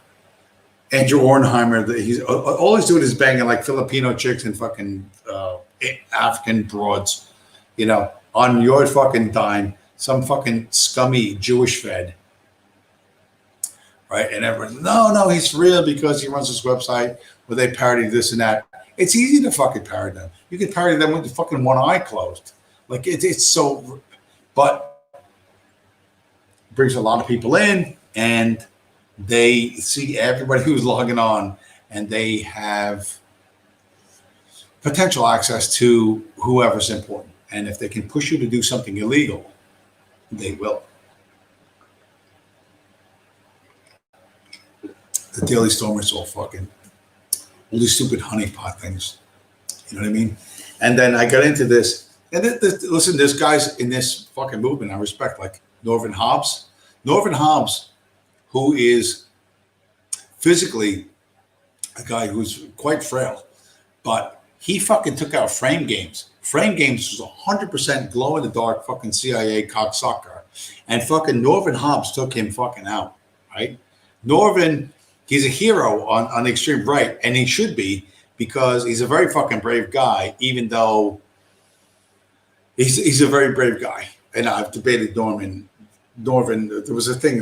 Well, it's not online. It's somewhere online, but probably you're not going to find it. But me and Norvin are more in line, thinking wise, and with a wildly different fucking people than we are. We're more in line with each other than we're against each other. Because generally, white dudes who are fucking right-wing guys think in a similar way. However, if you're going to take a picture with your Jewish girlfriend in front of the fucking rainbow flag, you know, and you're going to do this and that, and like all these people that thought they were fucking right-wing dudes. There was a kid that used to do clips. He's probably a 14-year-old boy. Mephistopheles Ghost, he called himself. He used to clip all these old right-wing people. Me, Paul, Duvid, all these other fucking people. And he hasn't been heard of since, because he was so in love with Richard Spencer, like in love. I don't mean physical, but he was fucking like, his fucking heart was fucking, you know, give it to this fucking guy. And Spencer's like, here's me and my Jewish girlfriend in front of the rainbow flag. Let's vote for Joe Biden, whatever. Like, okay, so I understand you get sucked in by these people. Here's the problem. It's not, you need to understand, you're not as smart as you think you are, as your mother and father told you were. Like, you're not the fucking star you really, like your parents think you are. You're stupider. You make mistakes. You need to admit those fucking mistakes. And you need to make fucking changes. Now, most people can't fucking do that. Why? Because most people can't fucking do that. Right? Well, the 37 fucking messages ago, a guy named Horst Respecter is talking about me riding a motorcycle, Triumph motorcycles. They called them Trump. Back in the 60s, used to call them trumpets. This fucking brand loyalty. I'm a Pat Buchanan guy. I'm a Ronald Reagan guy. I'm a Richard Nixon guy. Listen, your fucking gay ass, and it's gay. It's beta. Brand loyalty to X. If you are not receiving a direct benefit from whatever the fuck this is,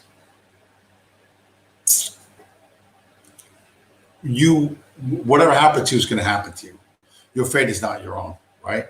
So you're a Trump guy, you're a fucking Buchanan guy, you're a Richard Spencer guy, you're an Andrew Ornheimer guy, you're a what? I don't give a fuck. The fact that you need to be associated tightly with this brand as your identity is a weakness that can be exploited and is exploited by shitty fucking Fed cops, which have been BTFO'd by a number of people. The biggest one, I think, was Frame Games and Norvin Hobbs. Fucking Norvin took him the fuck out, and listen, cheers, Norvin. God bless you for fucking doing that. The guys I've whacked, like fucking Patrick Bateman and OV, fuck you. They're like lower level guys, but the people those who control the fucking incentives understand that there's going to be whatever a dissident crew, and then they lead that, right? That's the communist idea. The best way to control the opposition is to lead it ourselves. And so My question, and it's a fair question, is this guy who you love, who you think is going to fucking lead you to whatever the fuck you think he's going to lead you to, what guarantees he's going to do that? What if he changes? What will you do? And your answer is, oh, I love him. He's perfect. We're nationalists. We're nationalists. Look at this. See this? This is nationalism. This is whatever. Okay. If he fucking changes his mind, what will you do? And your answer is nothing. Because you're at his fucking feet. You have no power in this equation. You have no say in the decision. So why are you doing this? Because you believe it's going to lead to this world sucks and the next world's going to be better. Okay. How is that going to happen? Fair question. How is it going to happen? How are we going to make this happen? Now, all these fucking so-called dissidents, they go, well, I'm not like you. I'm not. You're from New York, and you're a fucking street guy, and you're confrontational, and you have a high verbal IQ, and I don't. Answer the fucking question, sonny boy. How will it happen? How will we go from where we are to where you want to be? Who will control the incentives? What will the incentives be? What will be the positive incentives? Do X. I will give you this reward. Do Y, I will punish you this way. Who will control that? And can it change without you fucking knowing? Can you go to sleep at night thinking one thing and wake up another thing? Ask these questions, and you have beggared their imagination. They cannot imagine, like, wait, no. I pledge my heart and soul and all my virtue to fill in the fucking blank. Trump, DeSantis, Biden, Adolf Hitler, Jesus Christ. I don't give a fuck who it is. Once you give up your sovereignty, once you give up your fucking ability to say no, you've given up too much. And I assure you it's going to fucking end badly for you.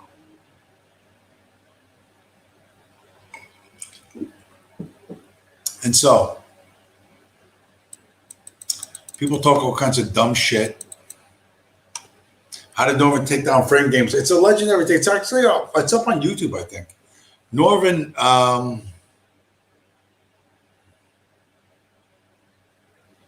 Norvin essentially pointed out that frame games was not white, did not have white interests, and could not in any way, shape, or form neither articulate white interests, define white interests, or advocate for them, because he belonged to the tribe. He's a member of the tribe, which is non-white. I mean, I don't want to speak for Norvin, and Norvin, he follows me over on Gab, but I don't know if he's going to see the stream out of it, I don't know if he watches this shit, but I have a lot of respect for Norvin. Like I said, people put me together with Norvin, like, oh, you got to debate Norvin, and I was like, okay, I'm going to make a thing out of it. Like, I'm going to try to make some fireworks, try to make some fun. But one, Norvin has very real physical limitations, right? He has issues. Like, I had a fucking heart attack. I got 6 stents in my chest. That doesn't mean shit to me. I fucking take creatine. I still lift weights. I'm a fucking retard. He has much more serious health issues.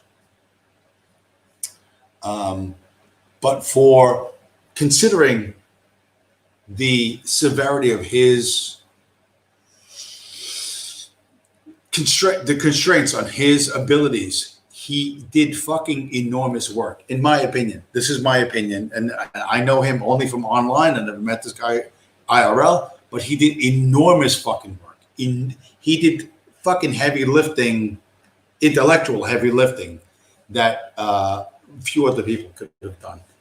And part of that maybe was because he's a little bit locked inside his body, and he has to think it through. He has to work it through again and again and again, from angle and different angle, mentally, and until he's achieved real clarity. And that's a big strength that he has. the thing in, and I've done like blood sport shits with Duvid and fucking the intellectual, the Bangladeshi intellectual elite and whatever, fucking every jerko from fucking Texas who thinks he can go on a live stream. The thing about Norvid is Norvid knows who he is and he knows what he thinks, right? And he's not that you are against his thinking or his worldview does not threaten him emotionally, ego wise. You know what I mean? He knows his own mind. He knows how he arrived, where he is, and he's not threatened by the fact that you're opposed to him.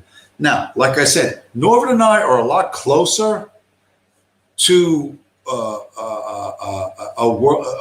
much closer to a worldview than we are apart. Okay, and to be honest, we're closer still than it would appear if you ever find that it's on one of his like super hidden streams. That you have to know, like you have to be like deep into the Norvid thing to know where he is, to know where the stream is. But we're closer than you might think because so many people hyped me up. They're like, yeah, come on, go ahead, go fight. And I'm like, I don't know, let's do it, But Norman and I are closer in worldview than, even though we're very different people than you might think, than might initially appear to be so. That said, what is coming is bigger than politics, is bigger than culture, is bigger than everything else. Almost no one watching this fucking stream has ever had to fight for fucking food or fucking water. You can't even imagine that. You laugh at that. You're like, ha, that's Africa. That's coming here. Here to the USA. When? When? People go, when? When? James, tell me when. That's weakness on your part that you want to know when. Okay? All right. By the way, the fact that you're begging to know, tell me when. In 2020, the Federal Reserve Corporation printed 25% more dollars than ever existed in the history of the US dollar. Hyperinflation is coming. When there is a battle for fucking resources, basic resources, food, everything else, all of what you think you know is fucking going to go out. All your like no one cares about the dumb shit you fucking say. Where you are, what choices you fucking make, imagining that you know the future, which you don't. It's easy to do now. It's going to be much more difficult to do in the future. And if you think people don't give a fuck now, wait till you're starving their kid. Wait till they perceive, rightly or wrongly, that you are stealing food from their child. You're going to have problems you can't begin to fucking imagine.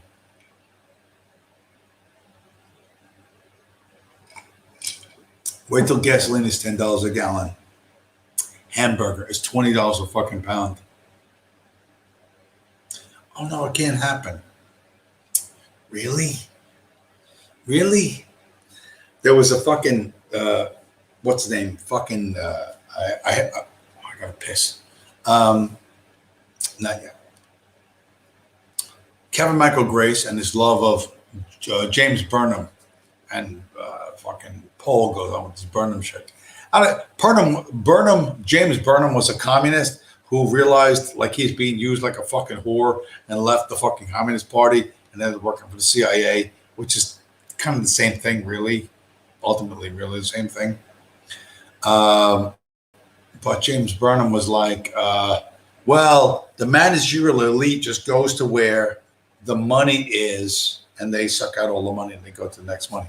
And this is considered like some fucking enormous insight. The fucking whatever, Maimonides fucking 1400s Jewish supremacist worldview of we will sit as Effendi and they will draw water and hew wood for us while we eat. How is that fucking different from James Burnham? I shrunk everything James Burnham ever fucking read down to that. James Burnham sucks fucking dick. He fucking joined the communists and then took a government paycheck afterwards. Fuck James Burnham. In all likelihood, everything James Burnham ever fucking wrote could be reduced to a tweet. And that would be the best. That would be the best fucking outcome for him. That there's one fucking tweet he could be remembered by. What's coming will be nightmarish, and there's no guarantee you're going to fucking live or come out on top. So you think, oh, I'm going to have guns. Listen, I'm a fucking gun guy. I know how to shoot a bunch of different fucking guns, and I'm much better at it than you think you are. I'm much better at it than you think you are. Doesn't mean I'm going to fucking win. You imagine your fantasy that you're the fucking hero and you're going to come out on top and you're going to fucking win. You're fucking wrong. You don't know the future. What you have to do, if you're a smart fucking person and reality based, is look at the fucking likely probabilities and align yourself with those probabilities. Incentivize yourself to be on the winning fucking side. What does that look like? Well, it doesn't look like the US dollar. That's going to have to crash. And what does that mean? Man, I don't fucking know. You're going to need something that somebody else wants. And what is that thing? Now listen, fuck, I really got to piss. BRB, everybody in the chat, talk nonsense. I'll be back in like 2 minutes.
The fuck, Tom Anderson, man, you were making me out to be like a fucking alcoholic. I am not a pro. I don't know what constitutes an alcoholic. I don't know. I'm a guy who drinks a lot. Well, I drink a lot on my day off. How much ouzo have I drank?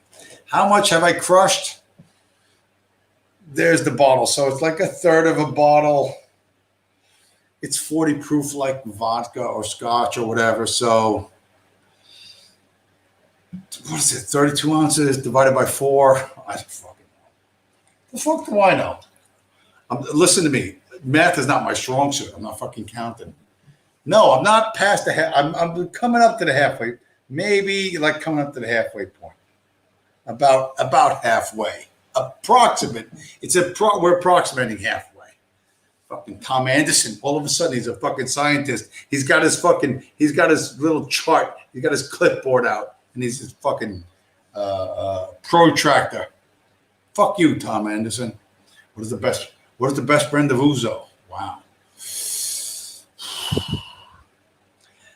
I don't. Well, when I was a boy, and I used to go drink ouzo at the Greek church festivals. As a kid, it was always Metaxa, but Metaxa, in my opinion, sold out. They're now certified kosher by I don't know who the fuck. So I don't buy Metaxa ouzo. It's like $26 or $27 a bottle. This one's okay. Ouzo 12. You can find it throughout Europe. There's a gold version. This is the base version. There's a gold version that's available in Europe that's not available in the US. There's a lot of different ones. I like Lucatos ones. Anything really from a company called Kortaki and Sons is pretty good. They're generally good with everything, but it's all about the same strength. It's all about 40% alcohol or 80 proof, right? You know what I mean? It's how much sugar, how much licorice flavor is in it and whatever, and how much this milky color, what they call louching, which is what absinthe does and some other things. This has to do with the how much wintergreen and how much other fucking oils are in there. Cheers, Joshua. Have a good night.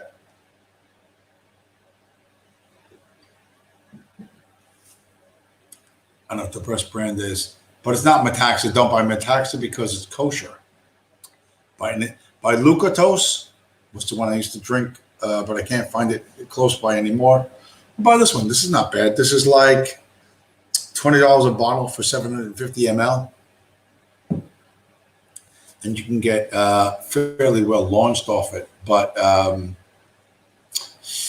listen, start with the relatively inexpensive ones. And if you hate the fucking flavor, you go like, how the fucking James drink this shit? Understand, when I was a horny 12-year-old kid chasing fucking girls around the Greek fucking festival in Richmond Avenue in Staten Island in whatever 1980s, this made sense to me. You go like, it doesn't make sense to you. All right, well then you bail on it. Don't fucking put a fortune into this. Horse Respecter has a link to the Norman Finger's discussion. Norman was fucking badass. He really was.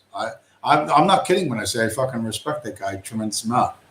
I like him a lot. I never met him, but and he and I are two very, very different people. But I imagine we could get along.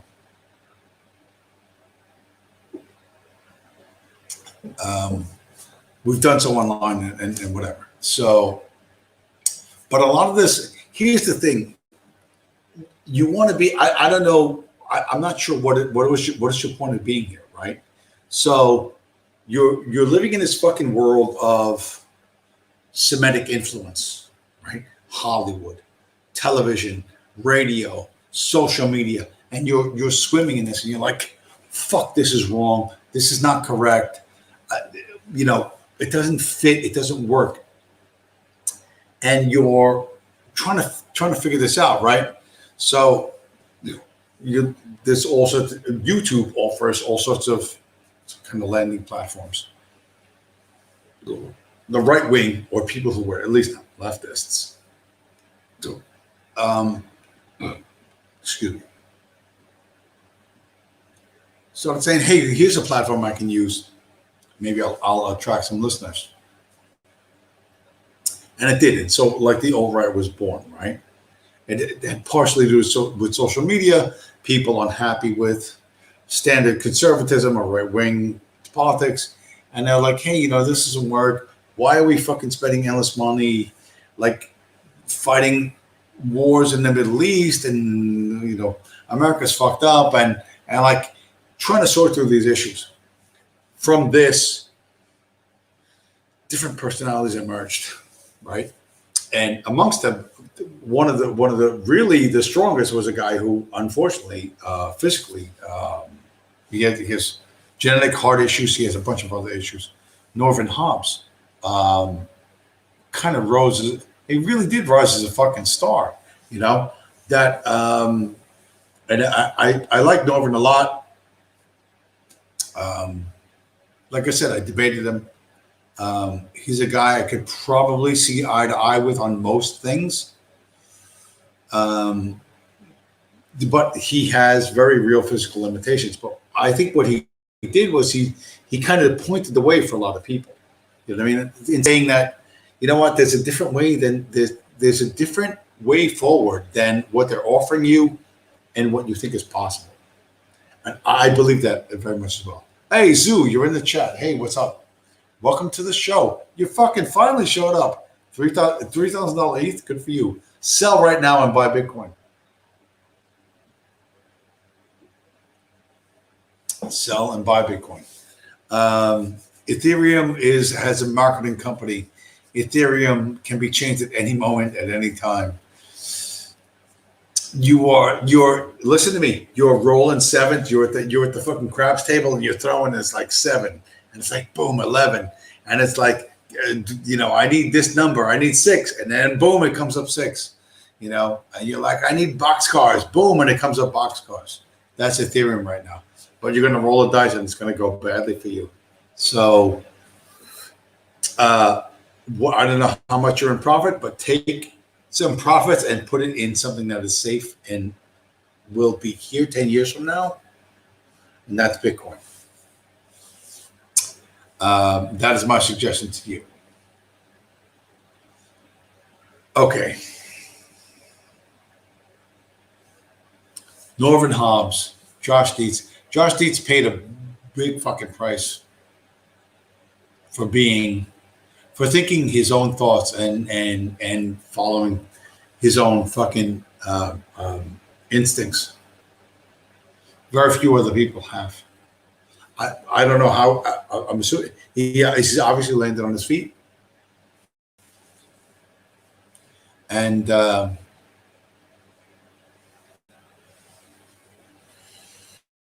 good for him. But you're all going to need to do that. Tom Anderson in the chat at the 2 hour 12 minute mark. Do I think there will be a crash this year? No.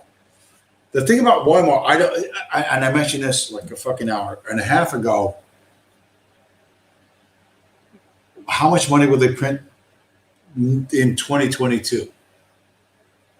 If the economy doesn't do, if GDP doesn't do what they think it needs to do, how much more money will they print? And for America, you go, well, all right, well, I won't buy the $200 Air Jordans. I'll buy the $50 Asics. And then you think, well, okay, well, now I can't do that. I'll do this. And as people don't spend any money, as their credit is overextended and they can't spend any more money, and they can't service their debt, and they begin pulling back, and eventually this will hit Wall Street. Wall Street will figure this out, faster than later, and it will drop. Because again, the question, I'm gonna have to fucking play this. I'm gonna play 2 minutes and 19 seconds of Michael Saylor talking about gold versus Bitcoin, but blah blah blah blah blah downloads. He's talking about timing the market. All right, so this is Michael Saylor, the man who personally invested like $200 million or so into Bitcoin when it was $9,000. His company invested $400 million into Bitcoin when it was $11,000. And he's talking about timing the market. Timing. When do I get in? When do I do this? When do I do that? Right? So hopefully this all works out. Like if you roll the clock back to 2007, Steve Jobs invents the iPhone. And, people thought, oh, it's a toy. By 2009, the iPhone's got an app store. And if you understood anything about software, the iOS is a new operating system, and it's going to be its own ecosystem, at least as important as the web. And it's going to spawn an entire new generation of applications, right? And the mobile wave is responsible for what, like $5 trillion, $5 to $10 trillion of wealth over the next decade. Can you imagine someone sitting around saying, oh, I get mobile device technology, and you're trying to time the market in Apple stock in 2011? Like you're buying and selling Apple stock in 2011? You're like, you want to shake? I'm like, are you out of your mind? I'm trading Facebook stock back and forth between $8 a share and $4 a share and $12 a share. And you just want to do this. Like, do you not understand that one day every single person on the planet is going to have one of these things in their pocket, and it's going to go up by a factor of 100, and you're trying to trade Apple stock between $1.25 and $1.17 and bragging about how you bought it at $1.25 and sold it at $2.11? And have you figured out the consequences of being short the share if it goes up by $100? Like the amount, are you out of your mind? Because, by the way, I spent 30 years in the business, and I obsess over this every single freaking minute of the day. And I wrote a book on it, right? I wrote the book. I predicted the future. I made $500 million investing in these things, right? And I started, and I put a small amount of capital in. And let me tell you one thing, John. I can't time the market. I have no freaking clue. Listen to that man. He made $500 million investing in tech, and he can't time the market. You think you're smarter than than Michael Saylor? Are you more successful, Zoo, than Michael Saylor? Tom Anderson, you're more successful than Michael Saylor. You're smarter than him? Better than him? You're going to prove that? Prove it. Prove it. I'm going to time the market. I'm going to buy ETH. I'm going to do this. I'm going to do that. No, you're going to get your clock fucking cleaned.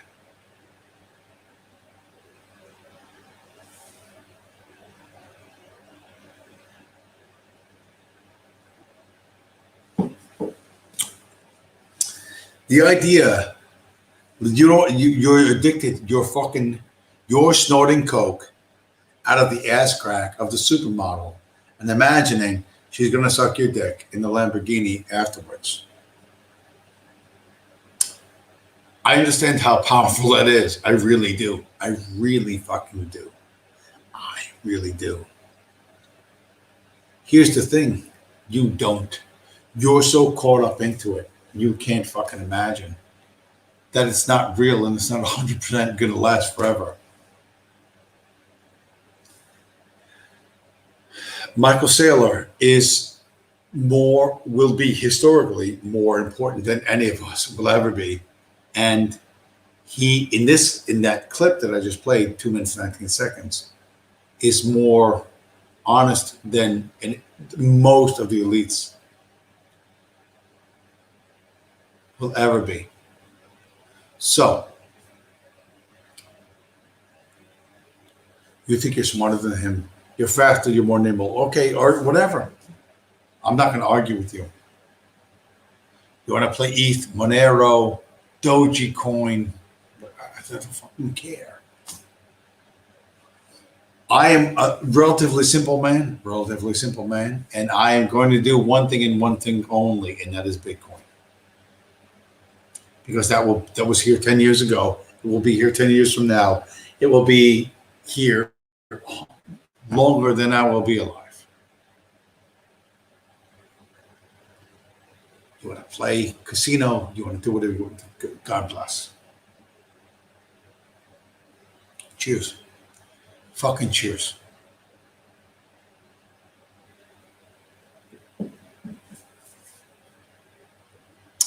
In the long run, what will you hand down to your children?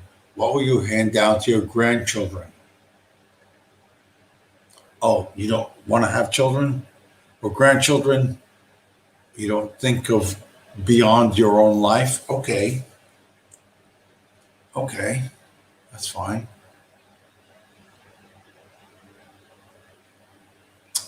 Now you're not a right-wing guy. You're, what are you? You're a hedonist? You're Annie bro? You're whatever, right? What are you? What are you? Do you think past the next 10 minutes, hour, month, or whatever? No gains?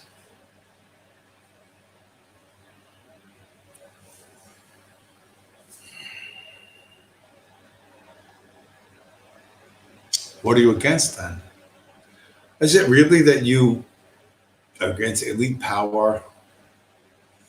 Or you're just jealous that you are not amongst the elite? Then you would do the exact same things. The exact fucking same things. With not one iota of difference. But your ethnic group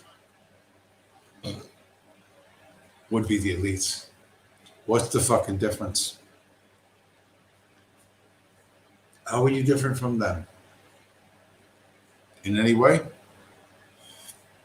I'm thinking no. And that's why everyone hates you. And you suck. And you're going to fucking lose. Lose all your money in the shitcoin casino. Bet on ETH, bet on Monero, bet on Dogecoin, Cardano. I don't give a fuck. None of that will be here in 10 years. None of it. Bitcoin will still be here because it came from nothing. It has gone to, where's the price right now? What? Let me check. Look at this. Look how exciting this is. In stream Bitcoin price $57,800 of 12 a.m. Sunday evening. Asia, which usually fails, almost looks like it's popping up. We're gonna pop past 58 tomorrow.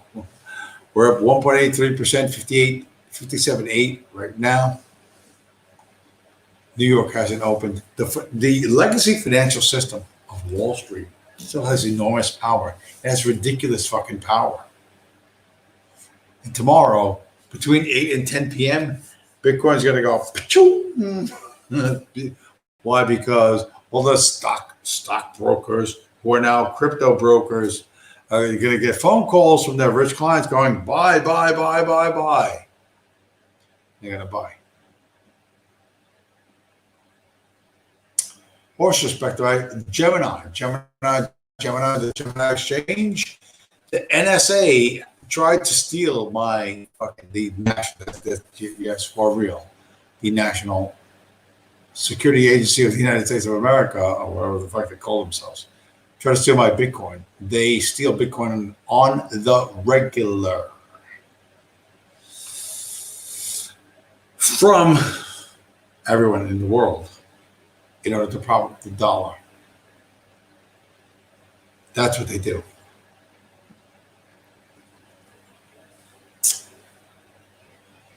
I have as much proof as anyone has ever fucking had. My phone on 3/30/2021, my phone was hacked by a SIM card thief who knocked me offline for 10 minutes. Well, 10 minutes as far as T-Mobile is concerned, but it was like an hour for me. And then I shut my phone off at night when I go to sleep. So my phone was off for hours and hours and it didn't work. The next morning, I went to T-Mobile and they said, oh, someone in Utah changed your phone. And I'm like, Utah? What the fuck are you talking about? Go to a corporate store. And they swapped my fucking SIM card, this, that, and the other, Utah. And someone I know who's a subscriber to this channel, who's hip to a lot of Intel stuff, pointed out that the data centers that were recently built in Utah in 2014 are in fact NSA fucking spy centers. Someone, if you, depends on which story, you can believe me, right? This is my story. I was attacked not once but twice by the NSA, and they stole 5.86 Bitcoin from me on October 12th, 2020, via a relatively sophisticated scam. And then a second time, they targeted, which was, I think it was a generalized operation the first time. The second time, on whenever the fuck this was, a couple of weeks ago, my phone was hacked on March 30th, 2021, for 10 minutes by a phone hacker, a SIM card swapper, somewhere in Utah. I'm going to guess Salt Lake City. Biggest city in Utah, right? Guy goes in, blah, blah, blah, blah. I'm a Jersey guy. Yeah, mink, yeah, boppity boo.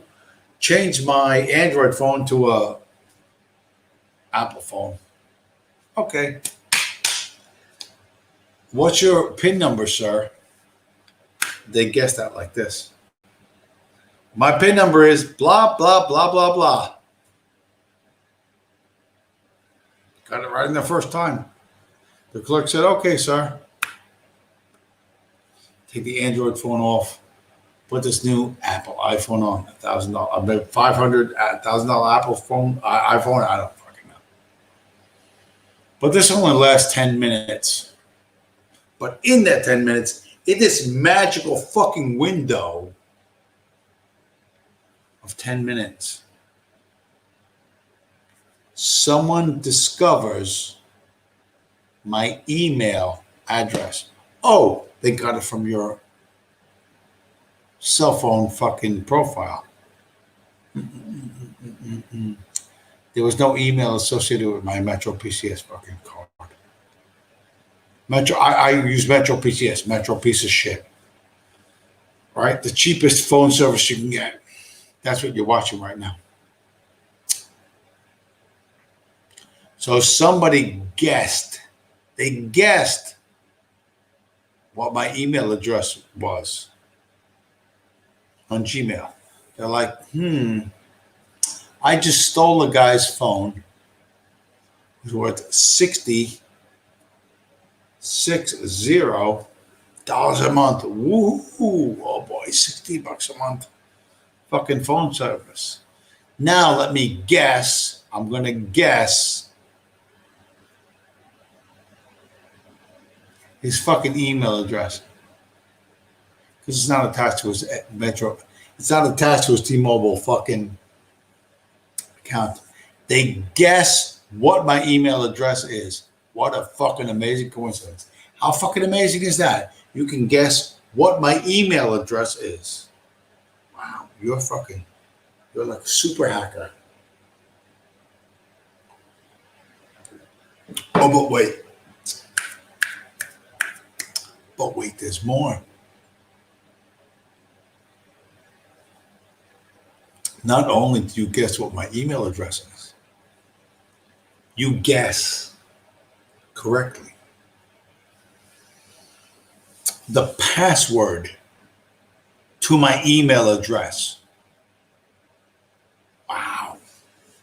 This is one hell of a fucking $60 a month SIM card hacker, isn't it? This is 3/30/2021. Then you leave Utah. I don't know where in Utah, but I'm going to assume Salt Lake City, biggest city. And you go to Seattle, Washington. You've read my emails and you guessed, because you're a genius, you have guessed correctly this fucking fast. You have guessed that the password I used for email that you guessed that I had on Gmail is the exact same as the password for my Gemini account.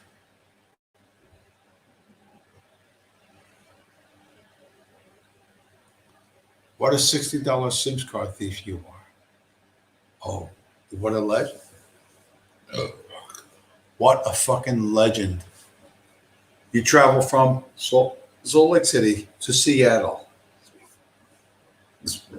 And in the meantime, you locked me out of my YouTube channel and my Gmail account. And even though, this fucking sucks. Even though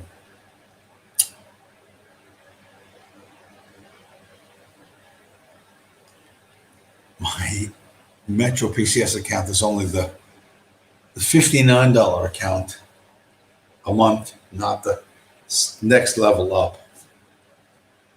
$79 a month account. You decide, no, you're going to steal my account. And you magically figure out my email and you magically figure out the password to my fucking email. Not only do you guess my fucking email, 1 to 1, 2 million to 1, 6 billion to 1, you guess my email, but you guess the password to my fucking email. What bad luck, huh? James? How fucking unlucky are you? But wait. Hold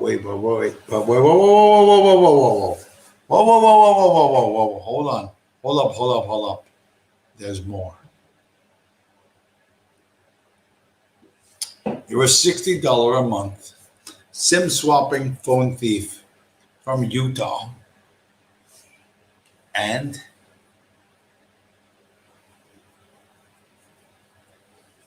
you decide to read my emails. And you see that I have an account at the Gemini exchange in New York City and I buy Bitcoin. And you think, what if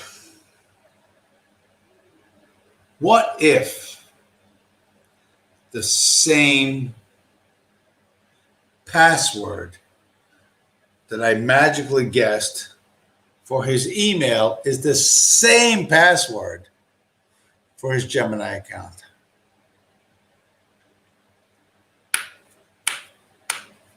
Bang, you guessed that instantly. You're a SIM card thief. You're traveling from Salt Lake City. You're moving towards Seattle right now. It's 850 miles away. 850 miles away. You're not driving. You're flying. You're doing this on the phone.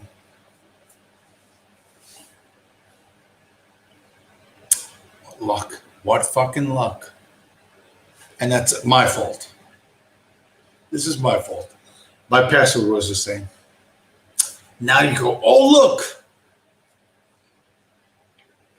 James, who I just told this $60 a month cell phone service has somewhere between $3,000 and $10,000 worth of Bitcoin in this account, and I'm going to steal it. So I'm going to say, send all of this to this email account, this Bitcoin address.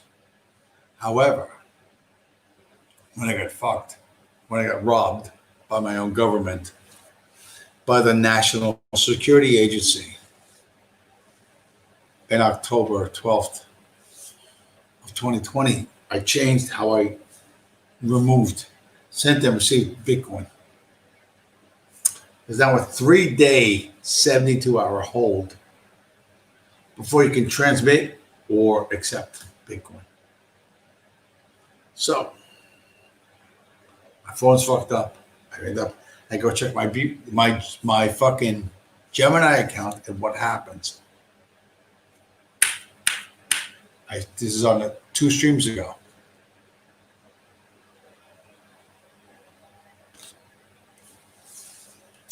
I see a message. Oh, by the way, a 4th email address to withdraw money, Bitcoin, from your account has just been added, and it'll be approved in 3 days. Fuck! I start fighting. Gemini freezes the account. Long story short, I keep my Bitcoin. I kept all of my Bitcoin. They didn't get none of it. The first time they robbed me, they conned me. They fucked my head over. The second time, they failed. Second time they failed. The NSA, the National Security Agency, hacked my personal fucking cell phone at T-Mobile, and then used Google Chrome, because they have full access to that, to all my passwords and what websites I used, and they tried to steal my Bitcoin. And they failed because they had succeeded earlier when I was less security conscious, and I lost a lot of fucking money. I lost an insane amount of money.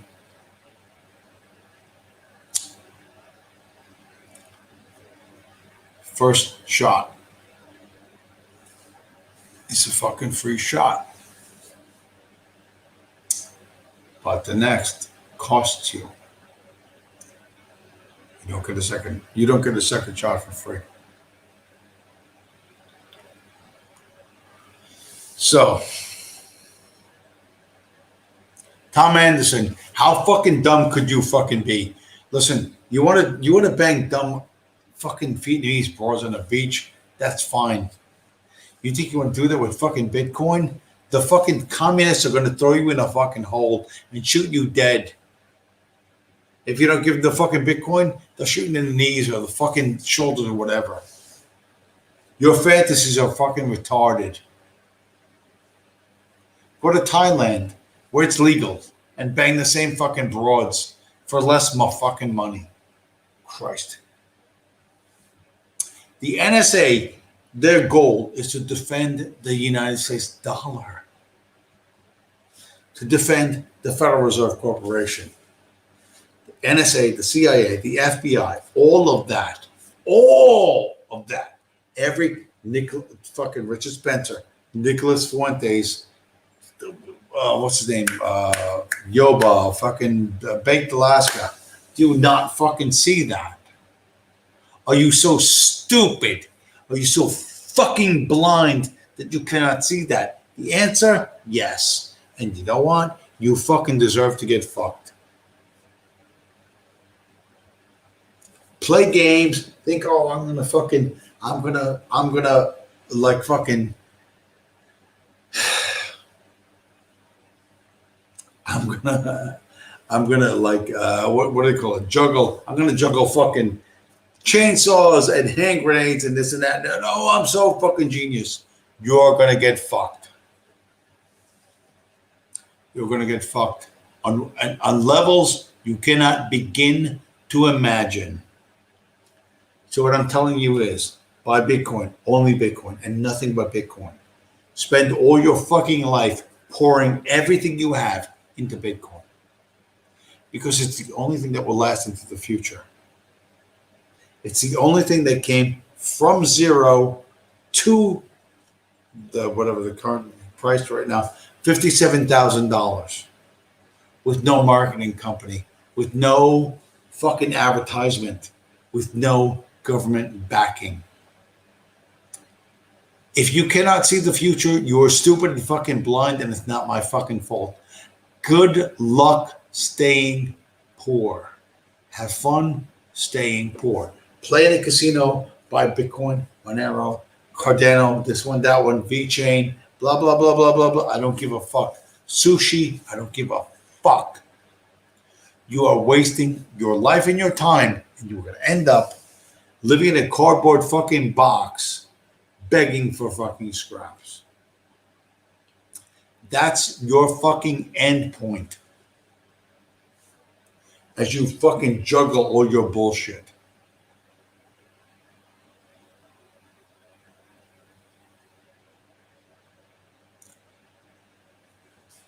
In a general sense, in a wide general sense, the NSA screens for people who have Bitcoin and try to steal it from them. In a more specific sense, recently I was attacked directly by them. I streamed about that a while ago. If you cannot tell what the government is doing and what it fucking means, you're too fucking stupid. And I don't give a fuck. I don't know you. I don't fucking like you. And you're a fucking pot smoking, Adolf Hitler worshiping fucking retard who deserves everything you're going to get. Welcome to my fucking world. Feel fucking free to go fuck yourself and get out of here. Because if you are not a Bitcoin maxi, if you cannot see clearly the future, if the lens through which you see the future is the 1930s or the fucking 1520s or some other bullshit, I don't need you here and I don't want you here. So go away. Okay?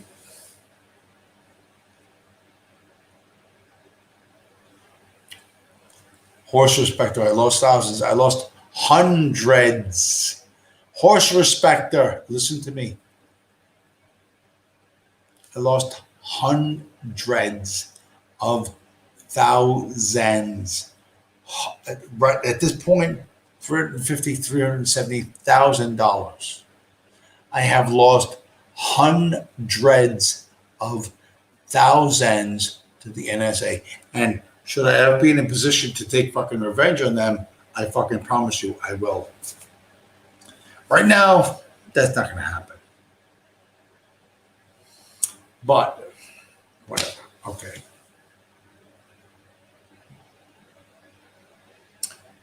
Tom Anderson, chat, Bitcoin will hit 1 million. Bitcoin will hit 15 fucking million.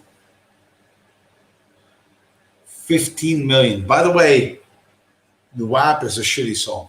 Whatever. I don't even want to go into that. What time is it? It's 1:15 in the morning. I'm going almost 3 fucking hours. 3 fucking hours. I should have more Uzo, but I've run out of ice. Whatever.